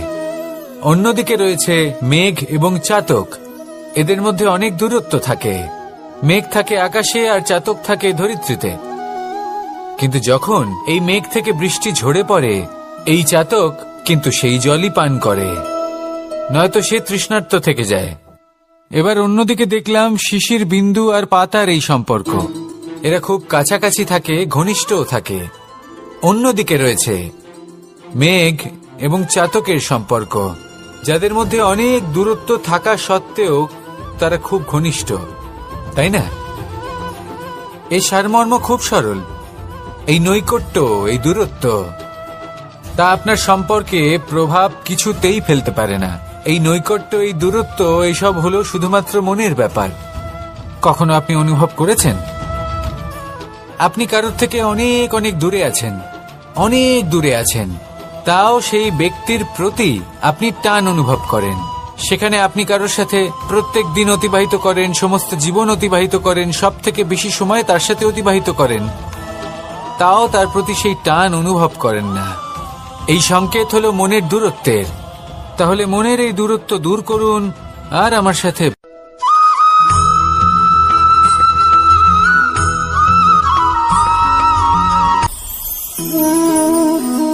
শক্তি এক অত্যন্ত বিচিত্র বস্তু, বা বলতে পারেন অনুভূতি।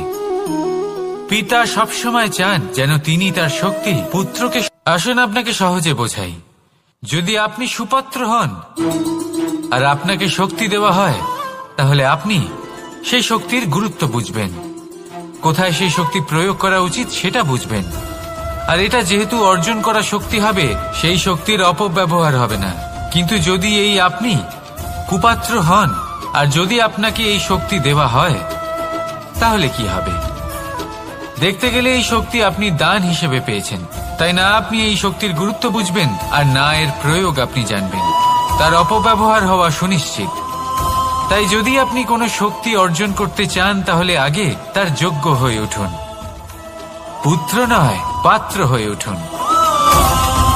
আর আমার সাথে ভালোবেসে বলুন, রাধা রাধা।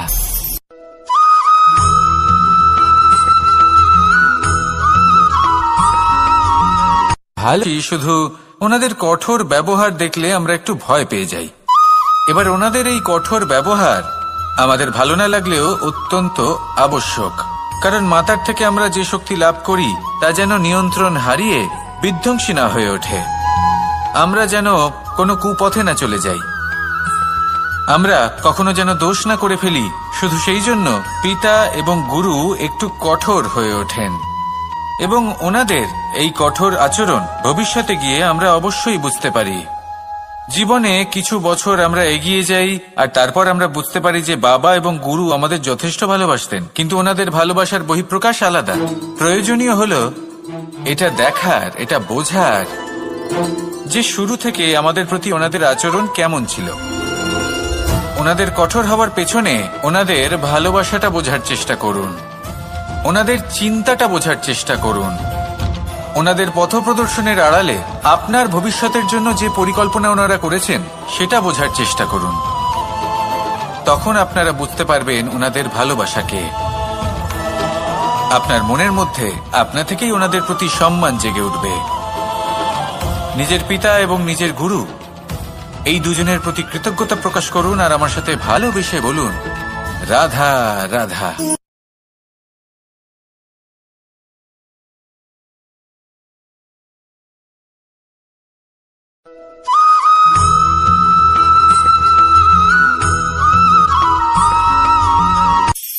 কখনো কোনো বাগানের কোনো বৃক্ষকে দেখেছেন যেখানে সুগন্ধি ফুল থাকে, রসালো ফল থাকে? তখন মন প্রফুল্ল হয়ে ওঠে, মন থেকে সেই বৃক্ষের প্রতি ভালোবাসা জন্মায়। কিন্তু যিনি বাগানের মালিক, শুধুমাত্র তিনিই জানেন যে কিভাবে এই বৃক্ষকে আগলে রাখতে হয়, কিভাবে তার পরিচর্যা করলে এতে সুন্দর সুগন্ধি ফুল হবে, রসালো ফল হবে। কখনো কখনো প্রয়োজনের থেকে বেশি রোদ পেলে এই বৃক্ষগুলি শুকিয়ে যায়, প্রয়োজনের থেকে কম রোদ পেলেও এই বৃক্ষ কিন্তু শুকিয়ে যায়। প্রয়োজনের থেকে কম জল যদি পায়, এই বৃক্ষ শুকিয়ে যেতে পারে। প্রয়োজনের থেকে অতিরিক্ত জল যদি পায়, তখনও এই বৃক্ষের শিকড়গুলি নষ্ট হয়ে যেতে পারে। এবার এটাই কিন্তু আমাদের সংসারের সাথেও হয়। আমাদের সংসারের সকল প্রতিভাশালী ব্যক্তি, যেমন লেখক, বিচারক, প্রবক্তা, যোদ্ধা, এদের সবার ক্ষেত্রে এই কথাটাই প্রযোজ্য। যদি বেশি প্রশংসা করা হয়, তাহলেও এরা হারিয়ে যাবেন। প্রয়োজনের থেকে বেশি যদি নিন্দা করা হয়, তখনও তারা নত হয়ে পড়বেন।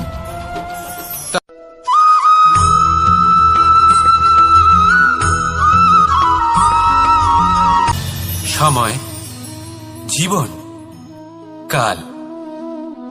দেখতে গেলে এই তিনটি শব্দ একটি শব্দেরই সমার্থক শব্দ মনে হয়, কিন্তু এই শব্দগুলির অর্থ কি সমান? কখনোই নয়। হ্যাঁ, এই সময় চলতে থাকে, জীবন চলতে থাকে, কালচক্র চলতে থাকে। এই সময় কেটে যায়, কিন্তু এই জীবন, একে যাপন করতে হয়। কি বলেন? এই জীবনে কিছু করুন বা কিছু না করুন, জীবন এমনি কেটে যাবে, আপনি জানতেও পারবেন না। কিন্তু সেটা আমাদের উদ্দেশ্য নয়, একে যাপন করতে হবে। এই জীবনে প্রেরণা পেতে শিখুন, প্রেরণা দিতে শিখুন, আহ্বান গ্রহণ করতে শিখুন, আহ্বান জানাতে শিখুন, মহান কাজ করতে শিখুন, ধন্যাত্মক বোধ জাগিয়ে তুলুন। জীবন অতিবাহিত করার অর্থ কি তা আপনি শিখে যাবেন। কারণ সময় কেটে যায়, সমস্ত যুগ কেটে যায়, কিন্তু জীবনের রীতি জীবন কাটিয়ে দেওয়া নয়, জীবন যাপন করা। এই জীবন সম্পূর্ণরূপে অনুভব করতে হবে, নতুন পথ বানাতে হবে। এবারে যদি এই জীবন বাঁচার সময় একবার ভেবে দেখুন, যদি মনে প্রেম থাকে, সদ্ভাবনা থাকে, তাহলে কি হবে? এই জীবনকে বাঁচার অনুভূতিটাই অন্যরকম হয়ে যাবে, একটা আনন্দময় অনুভূতি লাভ করবেন। তাহলে এটাই করুন, আর আমার সাথে ভালোবেসে বলুন, রাধা রাধা।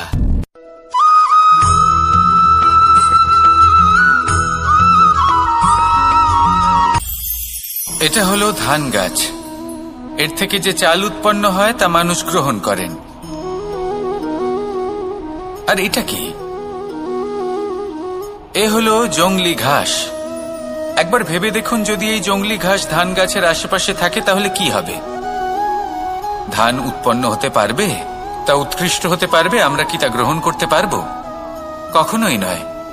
এই জংলি ঘাস ধানকে নষ্ট করে দেবে, কিন্তু নিজে জীবিত থাকবে। এটাই হলো আজকের শিক্ষা। এই সংসারে যদি আপনি নীতির পথে চলতে চান, উচিত কর্ম করতে চান, সংসারকে সেবা করতে চান, তাহলে জংলি ঘাসের মতো ব্যক্তিদের থেকে সবসময় দূরে থাকতে হবে। সেই ব্যক্তি যারা দুর্নীতি এবং মিথ্যা দ্বারা পরিপূর্ণ, যাদের ব্যবহার অশুভ, যাদের অনেক অশুভ গুণ রয়েছে, তারা সঠিক নয়। সেই সকল ব্যক্তি যাদের চরিত্র অত্যন্ত দুষ্ট হয়, তারা হয় শুভ চরিত্রের ব্যক্তিকে একদম নষ্ট করে দেয়, নয় নিজের মতো বানিয়ে তোলে।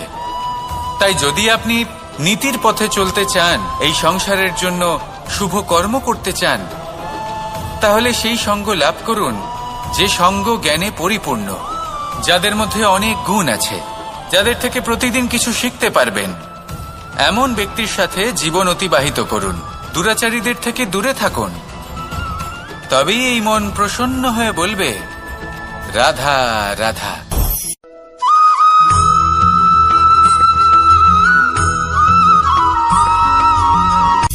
সূচের শেষে একটি ছিদ্র থাকে যার দ্বারা আমরা এই সুতো পরাতে পারি, আর তারপর সূচের সাহায্যে এই সুতো দিয়ে বস্ত্র সেলাই করা যায়। কিন্তু যদি সুতোটা সোজা করে ধরা না হয় তাহলে সূচে কখনো এই সুতো পরানোই সম্ভব নয়। যদি এতে কোনো গিঁট পড়ে তখন তা কখনোই এই ছিদ্র দ্বারা প্রবেশ করা সম্ভব নয়। ঠিক এইভাবেই যদি আপনি কারোর জীবনে প্রবেশ করতে চান, কারোর অন্তরে প্রবেশ করতে চান, তাহলে আপনাকেও সহজ থাকতে হবে। এতে কোনো গিঁট থাকলে চলবে না, অর্থাৎ মনে যাতে কোনো মালিন্য না থাকে, যেন কোনো কুচিন্তা না থাকে। যদি এসব থাকে তাহলে আপনি কখনো কারোর জীবনে প্রবেশ করতে পারবেন না। আর যদি কোনোভাবে আপনি প্রবেশ করেও যান তাহলে তার মনে ঘর করতে পারবেন না। নিজেকে এই সুতোর মতন করে তুলুন, সহজ। মনে যেন কোনো কুচিন্তা না থাকে, সবার প্রতি যেন সদ্ভাবনা থাকে, শুভ চিন্তা থাকে। এমনটা করতে থাকুন। এমন একটা দিন আসবে যেদিন এই সমস্ত সংসারের ব্যক্তির মনে আপনি বাস করবেন, আর তখন এই মন প্রসন্ন হয়ে বলবে, রাধা রাধা।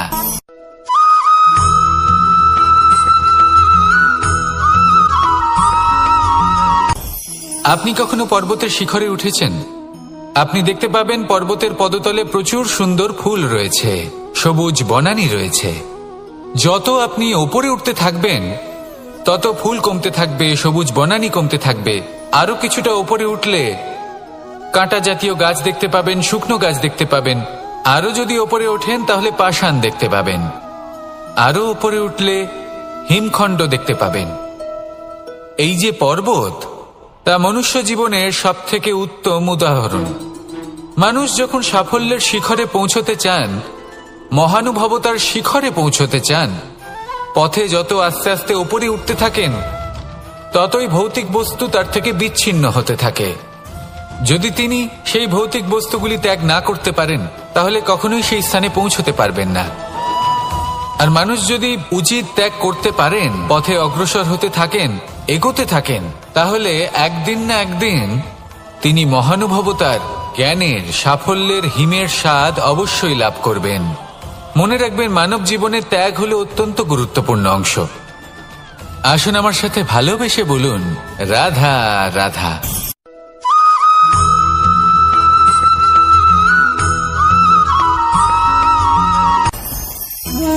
ভোজন।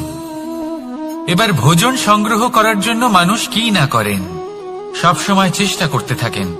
ফসল উৎপাদনের জন্য অনেক পরিশ্রম করতে থাকেন, কিন্তু অনেক সময় অনেক পরিশ্রম করার পরেও ফসল ভালো উৎপাদন হয় না। এর কারণ কি? কারণ হলো এটাই যে আপনি পরিশ্রম হয়তো অনেক করেছেন, কিন্তু আপনার নজর তো সেই বীজের দিকে ছিলই না যা আপনি রোপণ করেছেন। সেই জন্য সব সময় কোনো বীজ রোপণ করার আগে তাকে পরখ করে দেখুন, তা অত্যন্ত আবশ্যক। আর সেইভাবেই যখনই কোনো কর্মের প্রশ্ন আসে তাহলে সেখানে শুধুমাত্র পরিশ্রম যথেষ্ট নয়, সেই কাজের প্রতি আপনার কর্তব্য কি, আপনার উদ্দেশ্য কি, সেটা জানা হলো অত্যন্ত গুরুত্বপূর্ণ। তাই কর্ম করুন, কিন্তু সেই কর্মের প্রতি আপনার যা উদ্দেশ্য তার মাহাত্ম্য বুঝতে চেষ্টা করুন। তাহলে আসুন আমার সাথে ভালোবেসে বলুন, রাধা রাধা।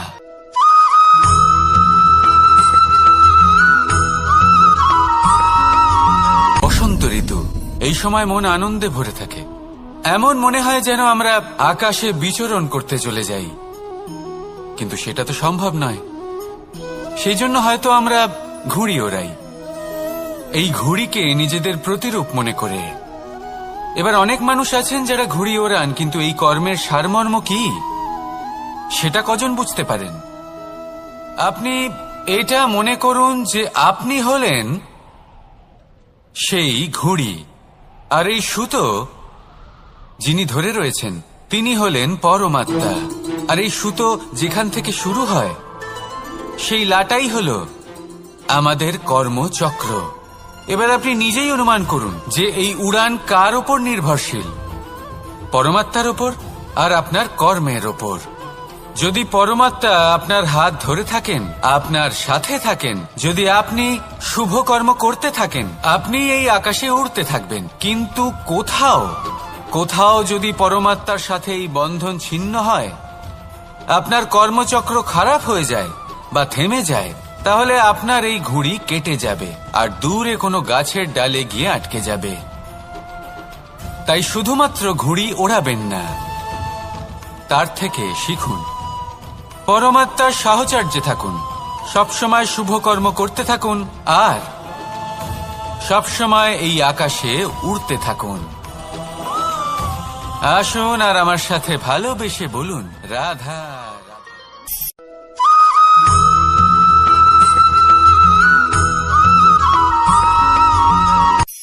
এই সংসারে সাফল্য লাভ করার জন্য জ্ঞানের প্রয়োজন হয়, পরিশ্রমের প্রয়োজন হয়, দৃঢ় নিষ্ঠার প্রয়োজন হয়, নিরন্তর চেষ্টা করা প্রয়োজনীয়। কিন্তু আরো কিছু আছে যা অত্যন্ত প্রয়োজনীয় এবং গুরুত্বপূর্ণ। তা হলো ভালো বন্ধু। তাদের থাকা অত্যন্ত প্রয়োজনীয়। যদি ভালো বন্ধু থাকে তাহলে সময় এলে তারা ঢাল হয়ে আপনাকে সুরক্ষা করবেন। সময় এলে অস্ত্রের মতো শত্রুকে সংহারও করবেন। যদি তিনি জ্ঞানী হন, তাদের মধ্যে সদ্গুণ থাকে, তাহলে এই সব গুণ আপনার মধ্যেও প্রবেশ করবে। তাহলে সাফল্যের জন্য ভালো বন্ধু পাওয়া অত্যন্ত প্রয়োজনীয়। কিন্তু শুধু বন্ধু কেন, ভালো শত্রুও থাকা প্রয়োজনীয়। এবার আপনি ভাববেন, আমি কি বললাম? যদি আপনার জীবনেও ভালো অর্থাৎ শক্তিশালী শত্রু থাকে, তাহলে আপনিও শক্তিশালী হতে থাকবেন। এই শত্রু আপনাকে প্রেরিত করবে আরো বেশি শক্তিশালী হয়ে ওঠার। কখনো কোনো হরিণকে দেখুন, তীব্র গতিতে দৌড়তে থাকে। কেন তীব্র গতিতে দৌড়য়? এই কারণে নয় যে কোথাও তার জন্য মধুর ঘাস অপেক্ষা করে রয়েছে, না। সে এই কারণে তীব্র গতিতে দৌড়য় কারণ সেটা না করলে তার পেছনে একটি সিংহ আছে যে ওকে নিজের ভোজন করে ফেলবে। তাই জীবনে বিপদ, সংকট, এই সবকিছুও হলো অত্যন্ত গুরুত্বপূর্ণ। তার সম্মুখীন হতে শিখুন আর আমার সাথে ভালোবেসে বলুন, রাধা রাধা।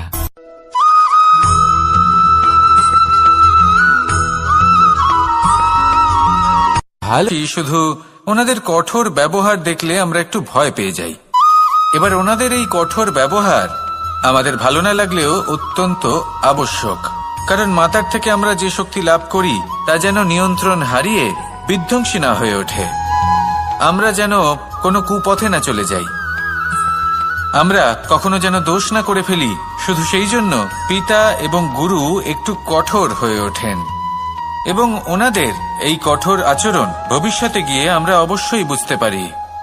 জীবনে কিছু বছর আমরা এগিয়ে যাই আর তারপর আমরা বুঝতে পারি যে বাবা এবং গুরু আমাদের যথেষ্ট ভালোবাসতেন, কিন্তু ওনাদের ভালোবাসার বহিঃপ্রকাশ আলাদা। প্রয়োজনীয় হলো এটা দেখার, এটা বোঝার যে শুরু থেকে আমাদের প্রতি ওনাদের আচরণ কেমন ছিল। ওনাদের কঠোর হওয়ার পেছনে ওনাদের ভালোবাসাটা বোঝার চেষ্টা করুন, ওনাদের চিন্তাটা বোঝার চেষ্টা করুন, ওনাদের পথপ্রদর্শনের আড়ালে আপনার ভবিষ্যতের জন্য যে পরিকল্পনা ওনারা করেছেন সেটা বোঝার চেষ্টা করুন। তখন আপনারা বুঝতে পারবেন ওনাদের ভালোবাসাকে। আপনার মনের মধ্যে আপনা থেকেই ওনাদের প্রতি সম্মান জেগে উঠবে। নিজের পিতা এবং নিজের গুরু এই দুজনের প্রতি কৃতজ্ঞতা প্রকাশ করুন আর আমার সাথে ভালোবেসে বলুন, রাধা রাধা।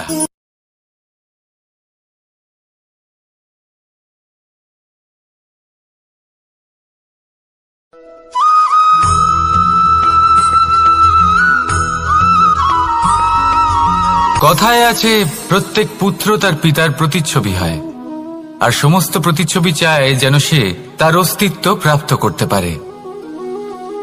পুত্র চায় সে যেন তার পিতার মতো হয় বা কখনো কখনো তার থেকেও শ্রেষ্ঠ হয়।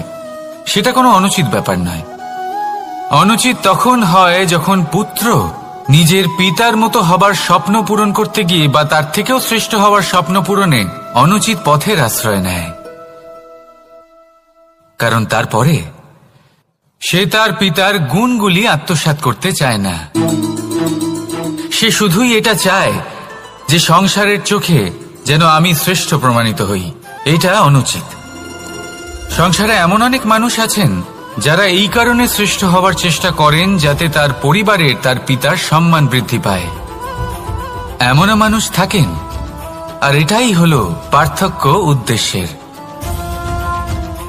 মনে রাখবেন, যদি আপনার উদ্দেশ্য শুভ হয় তাহলে পথও শুভ হবে, যদি আপনার উদ্দেশ্য অশুভ হয় তাহলে পথও অশুভ হবে। তাহলে নিজের পিতার মতো হবার চেষ্টা অবশ্যই করুন, তার থেকেও শ্রেষ্ঠ হওয়ার চেষ্টা অবশ্যই করুন, কিন্তু মনে রাখবেন আপনার সংকল্প আর আপনার উদ্দেশ্য এই দুই শুভ হওয়া উচিত। তাহলে আসুন আর আমার সাথে ভালোবেসে বলুন, রাধা রাধা।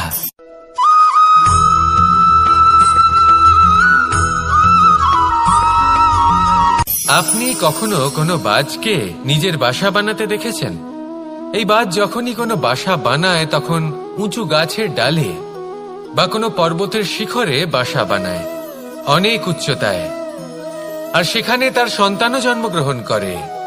যখন এই সন্তানেরা জন্মায় তখন এই বাজ খুবই ভালোবেসে এবং খুব সাবধানে এদের পালন পোষণ করে, নিজের ঠোঁট দিয়ে তাদের ঠোঁটে খাবার পরিবেশন করে। কিন্তু যেই সেই সন্তানেরা হৃষ্টপুষ্ট হয়ে যায় এবং সেই কথা বাজ নিজে বুঝতে পেরে যায়, সেই বাজ নিজেই সেই বাসা ছিন্ন ভিন্ন করে দেয়। সেই সন্তান যাদের সবেমাত্র ডানা গজিয়েছে, কিভাবে উড়তে হয় তারা জানে না, সেই সন্তানগুলিকে উচ্চতা থেকে ঠেলে দেয়। সেই সন্তান প্রথমে ভয়ভীত হয়ে যায়, তারা সামনে মৃত্যুকে দেখতে পেয়ে ভয়ের কারণে তাদের ডানা ঝাপটাতে থাকে, আর সেই প্রক্রিয়াতেই সেই সন্তানগুলি উড়তে শুরু করে দেয়। এবার এই ঘটনায় আমরা কি শিক্ষা পেতে পারি? এটাই, যদি আপনি মাতা পিতা হন তাহলে নিজের সন্তানকে অবশ্যই স্নেহ করুন, কিন্তু তাদেরকে নিজের আঁচলের তলায় বেঁধে রাখবেন না। যদি আপনি চান আপনার সন্তান জীবনে উন্নতি করুক, তাহলে নিজের মুঠো থেকে তাদের স্বতন্ত্র করে দিন, এই সংসারে সংঘর্ষ করতে দিন। সেই সন্তান নিজেই বুঝতে পারবে যে জন্মের সময় পাওয়া ডানা কি করে ব্যবহার করতে হয়, আর আপনার চোখের সামনে আপনার সন্তান এই আকাশে উড়তে থাকবে।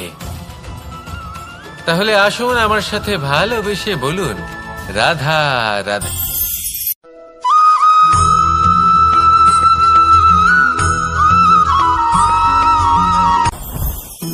জীবনে কিছু শেখা অত্যন্ত গুরুত্বপূর্ণ।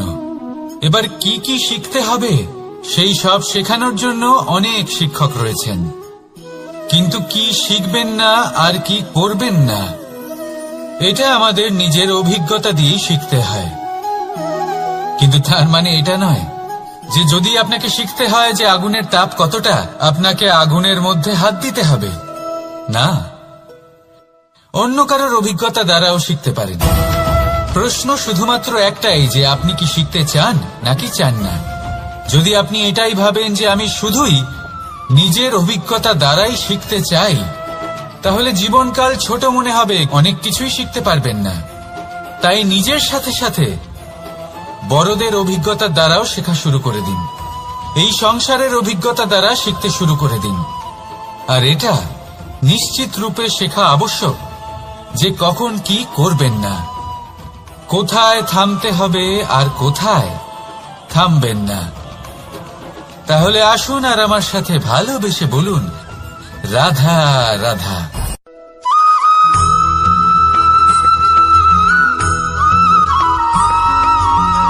এই সংসারে সবথেকে বেশি কোমল বস্তু হলো রেশম। এই রেশম এতটাই কোমল হয় যে এর পুরো একটা থান শুধুমাত্র একটা হাতে ধরা সম্ভব। কখনো ভেবে দেখেছেন এই রেশম কিভাবে হয়? একটি কীট তার লালার দ্বারা উৎপন্ন হয়। এই কীট সেই রেশমকে পাক দিতে থাকে, পাক দিতেই থাকে, আর আস্তে আস্তে তার মধ্যেই জড়িয়ে পড়ে। শেষে ওর এই সুন্দর অমূল্য সৃষ্টি রেশমের এই সুতো তার নির্মাণ কার্য পূর্ণ হয়, কিন্তু তাতেই ও নিজে বন্দী হয়ে যায়। নিজেরই মায়াজালের এই বন্দী গৃহে নিজেই ফেঁসে যায়। এবার এই সুতোকে ব্যবহারযোগ্য করে তোলার জন্য এই কীটগুলিকে এই কবচের সাথেই ফুটন্ত জলে ফেলে দেওয়া হয়। এই সংসারে যদি আমাদের স্বপ্ন এই সংসারের দুঃখ হরণ করার জন্য, এই সংসারে সুখ বিতরণ করার জন্য হয়, তবেই আমাদের প্রগতি সম্ভব। যদি আমাদের এই স্বপ্ন শুধুই আমাদের এবং আমাদের স্বার্থ সিদ্ধির জন্য হয়, তাহলে এই স্বপ্ন আমাদের অন্ধ করে দেবে, আমাদের অন্ধকারের পথে নিয়ে যাবে, আর আমরাও সেই কীটের মতো হয়ে যাব। নিজেদেরই মায়াজালে আমরা নিজেই ফেঁসে যাব, আর শেষে আমরা যদি কিছু লাভ করি তা হবে একাকিত্ব, অন্ধকারময় মৃত্যু। তাই স্বপ্ন অবশ্যই দেখুন, কিন্তু এমন ভাবে স্বপ্ন দেখবেন না যে তার এই বন্দিগৃহে আপনি নিজেই ফেঁসে গেলেন। স্বপ্ন দেখুন পরোপকারে।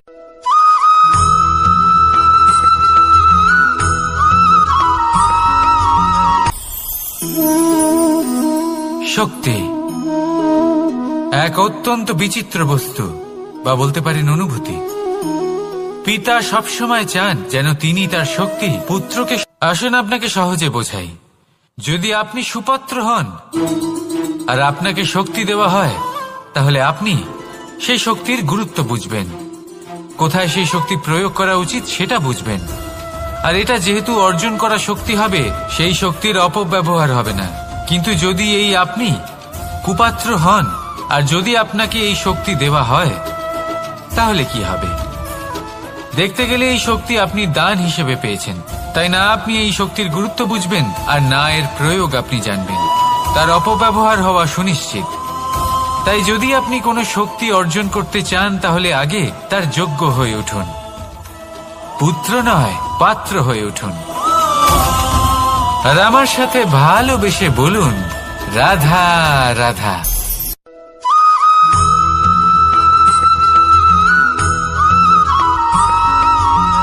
এই সংসারে প্রত্যেক মানুষ এটাই চান যে তিনি যেন ধনবান হন, আর্থিক অবস্থা তার ভালো থাকে, ওনার বাড়িতে লক্ষ্মীর আগমন হয়। কিন্তু সেটা হবে কি করে, সেটাই হলো প্রশ্ন। কেউ বলেন যে যদি পরিশ্রম করো তাহলে ধন অর্জন সম্ভব, কেউ বলেন যে যদি বিদ্যা লাভ হয় তবেই ধন অর্জন সম্ভব, কেউ বলেন যে যদি বলশালী হও তবেই সম্পন্ন থাকবে। ভালো কথা, যদি তাই হয়ে থাকে, তবে দিনমজুর সারা দিন পরিশ্রম করেন, তিনি কেন ধনী হন না? অনেকজন বিদ্বান মানুষ আছেন এই সংসারে, তারা কেন ধনবান হন না? অনেক সংখ্যক বলশালী ব্যক্তি আছেন, তাদের কাছে ধন নেই কেন?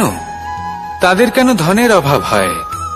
আবার এমনও কিছু মানুষ আছেন যারা পরিশ্রম করেন, তারা দিনমজুর, কিন্তু তারা ধন অর্জন করতে পারেন। কিছু বিদ্বান ব্যক্তি আছেন যাদের কাছে অধিক মাত্রায় ধন রয়েছে, কয়েকজন বলশালী ব্যক্তি রয়েছেন যাদের কাছে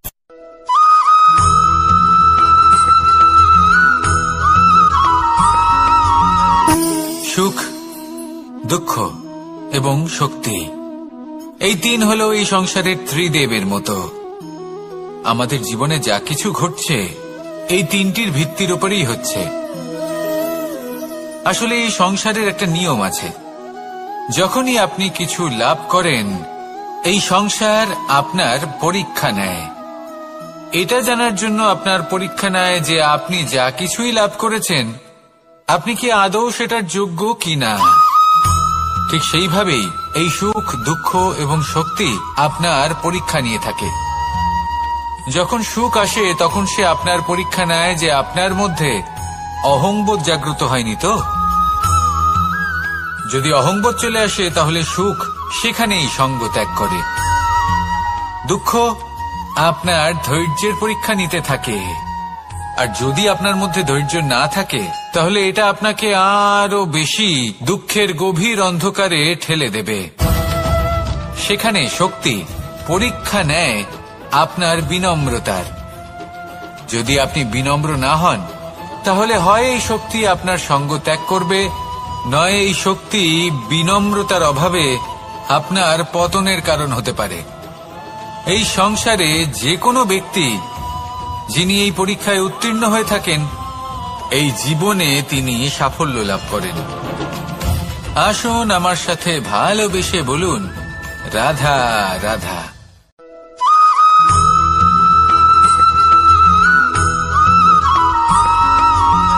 পঞ্চতত্ত্বের মধ্যে দ্বিতীয় তত্ত্ব হল ধরণী, ভূমি, যাকে আমরা ধরণী মাতা বলি।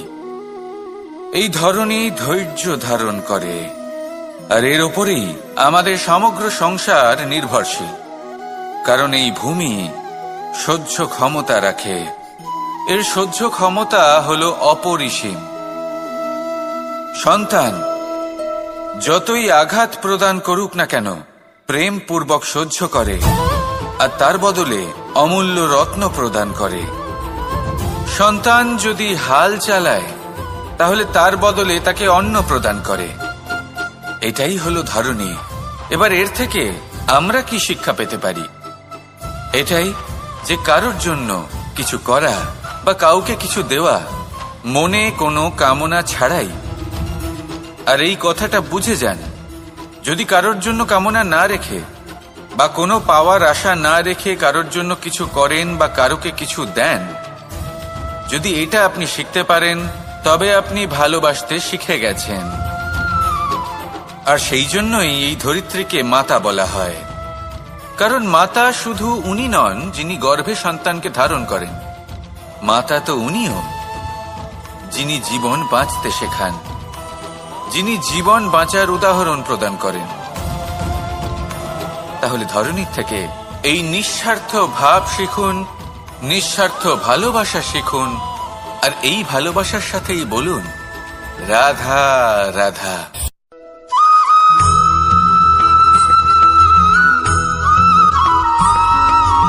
মানুষ জন্মগ্রহণ করে, তার সাথে ভয়েরও জন্ম হয়।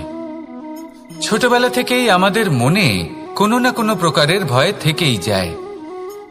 কেউ এই বিষয়ে ভয় পায় যে তার কোনো বস্তু তার থেকে দূরে চলে যাবে, কেউ এই বিষয়ে ভয় পায় যে আমি নিজেকে হারিয়ে ফেলব, কেউ এই ভেবে ভয় পায় যে আমার প্রিয়জনেরা তারা যেন আমার থেকে দূরে না চলে যায়, কেউ এই ভেবে ভয় পায় যে আমরা যেন পথ না হারিয়ে ফেলি, আদি ইত্যাদি। কিন্তু সত্যি কথা বলতে, ভেবে দেখুন এই ভয় বাস্তবে কি? শুধুই একটা মনস্থিতি, আর কিছুই নয়। যা কিছু আপনি জীবনে পেয়েছেন তা একদিন আপনাকে হারাতে হবে। এই জীবন হলো আপনারই, কিন্তু তাও একদিন সমাপ্ত হবে। তাই ভয় পেয়ে কি লাভ? এই ভয় শুধু আপনাকে জীবন যাপন করা থেকে বাধা দিচ্ছে, আর কিচ্ছু নয়। পথ হারিয়ে ফেললেই বুঝতে পারবেন যে নতুন পথ কিভাবে বানাতে হয়। কিছু মানুষকে জীবন থেকে হারালে তবেই আপনি বুঝবেন যে আপনার আপনজনকে। এই ভয়ের কারণে ভীত হয়ে থাকবেন না। এই তারা নক্ষত্র অন্ধকারের অভাবে গুরুত্ব হারায়। শিবকেও মহাদেব হওয়ার জন্য বিষ পান করতে হয়েছিল। প্রত্যেক পরিস্থিতি, প্রত্যেক সাফল্য আপনার পরীক্ষা নেবে, তাতে উত্তীর্ণ হওয়া হলো আপনার কর্ম।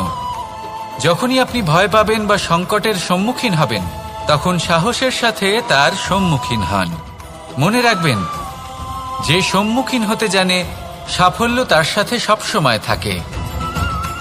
আসুন আর আমার সাথে ভালোবেসে বলুন রাধা রাধা।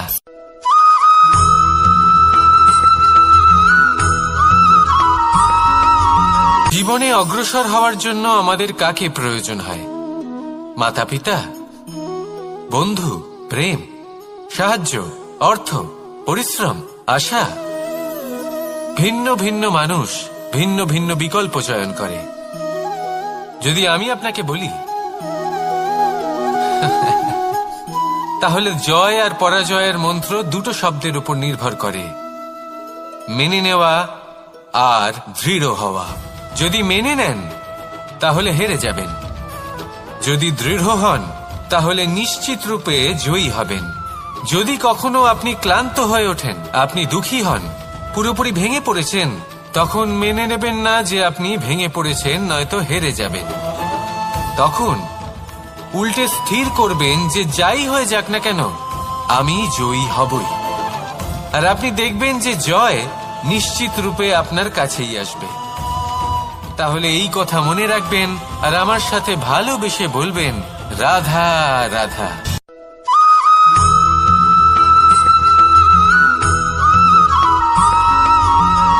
এই সংসারে কোনো বস্তু হোক বা ব্যক্তি হোক, তার একার গুরুত্ব কিন্তু খুব বেশি নয়। একটা উদাহরণ হিসেবে বৃষ্টির ফোঁটাকে ভেবে দেখুন। যদি একটি বৃষ্টির ফোঁটা হয় তাহলে তার খুব বেশি গুরুত্ব থাকে না, কিন্তু যখন সহস্র বৃষ্টির ফোঁটা মেঘের মধ্যে দিয়ে ঝরে পড়ে তখন সেটা বর্ষার রূপ ধারণ করে। সেই বর্ষা যা এই প্রকৃতিকে শান্ত করে। সেইভাবেই পাথরের ছোট টুকরো তার খুব বেশি গুরুত্ব থাকে না, কিন্তু যখন অসংখ্য পাথরের টুকরো একত্রিত হয় তখন তা পর্বতের আকার ধারণ করে। সেইভাবেই কিছু মানুষ যখন একত্রিত হন তখন তৈরি হয় পরিবার, কিছু পরিবার যখন একত্রিত হয় তখন তৈরি হয় সমাজ, যখন অনেক সংখ্যক সমাজ একত্রিত হয় তখন তৈরি হয় রাজ্য। এবার এই রাজ্যের সবথেকে গুরুত্বপূর্ণ ব্যক্তি হতে পারেন রাজা, কিন্তু তাও সেই রাজা একা কিছু করতে পারেন না। যুদ্ধ লড়ার সময় তারও নিজের সৈন্যদলকে প্রয়োজন পড়ে।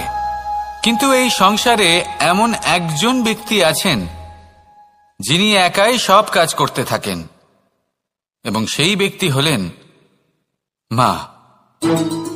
আমাদের জীবনে একজন পিতার ভূমিকা কিন্তু নিঃসন্দেহে অমূল্য, কিন্তু আমাদের সকলের জীবনে যে ভূমিকা একজন মায়ের তা অন্য কারোর থাকে না।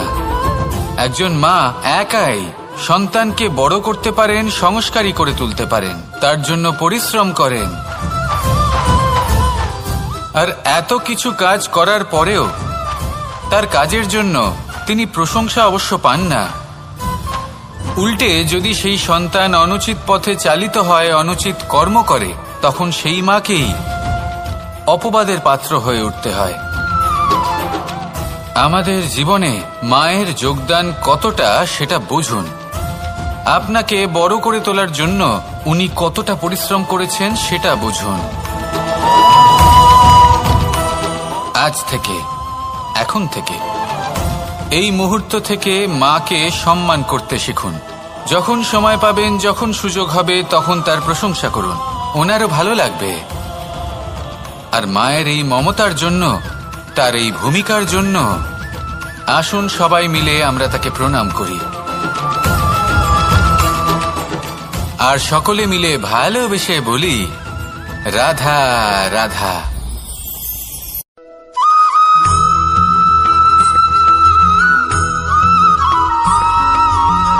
এই সংসারের সবথেকে গুরুত্বপূর্ণ তত্ত্ব কোনটা? প্রথম হলো সময়। জন্ম থেকে মৃত্যু পর্যন্ত এই যে সময়, এটাই তো হলো জীবন। দ্বিতীয় হলো জীবন, যাতে আমরা সময়ের সদ্ব্যবহার করি, শ্রেষ্ঠ থেকে শ্রেষ্ঠতর কাজ করার চেষ্টা করি। বহু বছরের এই পরম্পরা, এই সংস্কৃতিকে এগিয়ে নিয়ে যাওয়ার চেষ্টা করি। এই সংসারে আমরা অংশগ্রহণ করতে চেষ্টা করি। তৃতীয় হলো ধন, সেই ধন যা প্রত্যেক ব্যক্তি অর্জন করতে চেষ্টা করেন। এবার এই তিনটি তত্ত্বের মধ্যে একটা সামঞ্জস্য আছে, সমান ব্যাপার আছে, সে ধনই হোক বা সময় হোক বা হোক জীবন। আর সেই সমান ব্যাপার হলো যে যদি আপনি এটা গণনা করতে থাকেন তাহলে তা কমতে থাকে, যদি আপনি এটা ব্যবহার করেন তাহলে তা বাড়তে থাকে। একে সংগঠিত করে রাখতে চেষ্টা করলে এ হাত থেকে ফসকে যায়, কিন্তু যদি আপনি একে সামলে রাখতে শিখে যান তাহলে এমন কাজ করবেন যাতে সংসারের সাথে সাথে পরবর্তী প্রজন্ম লাভবান হবে। যদি কিছু শিখতে চান তাহলে সামলাতে শিখুন, গণনা করা বা সংগঠিত করা নয়। আসুন আর আমার সাথে ভালোবেসে বলুন রাধা রাধা।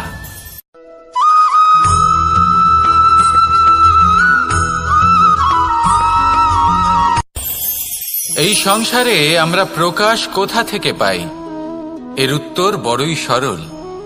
ভোরে যখন সূর্যোদয় হয় তখন প্রকাশের কিরণ আমাদের ঘরে এসে পৌঁছয়।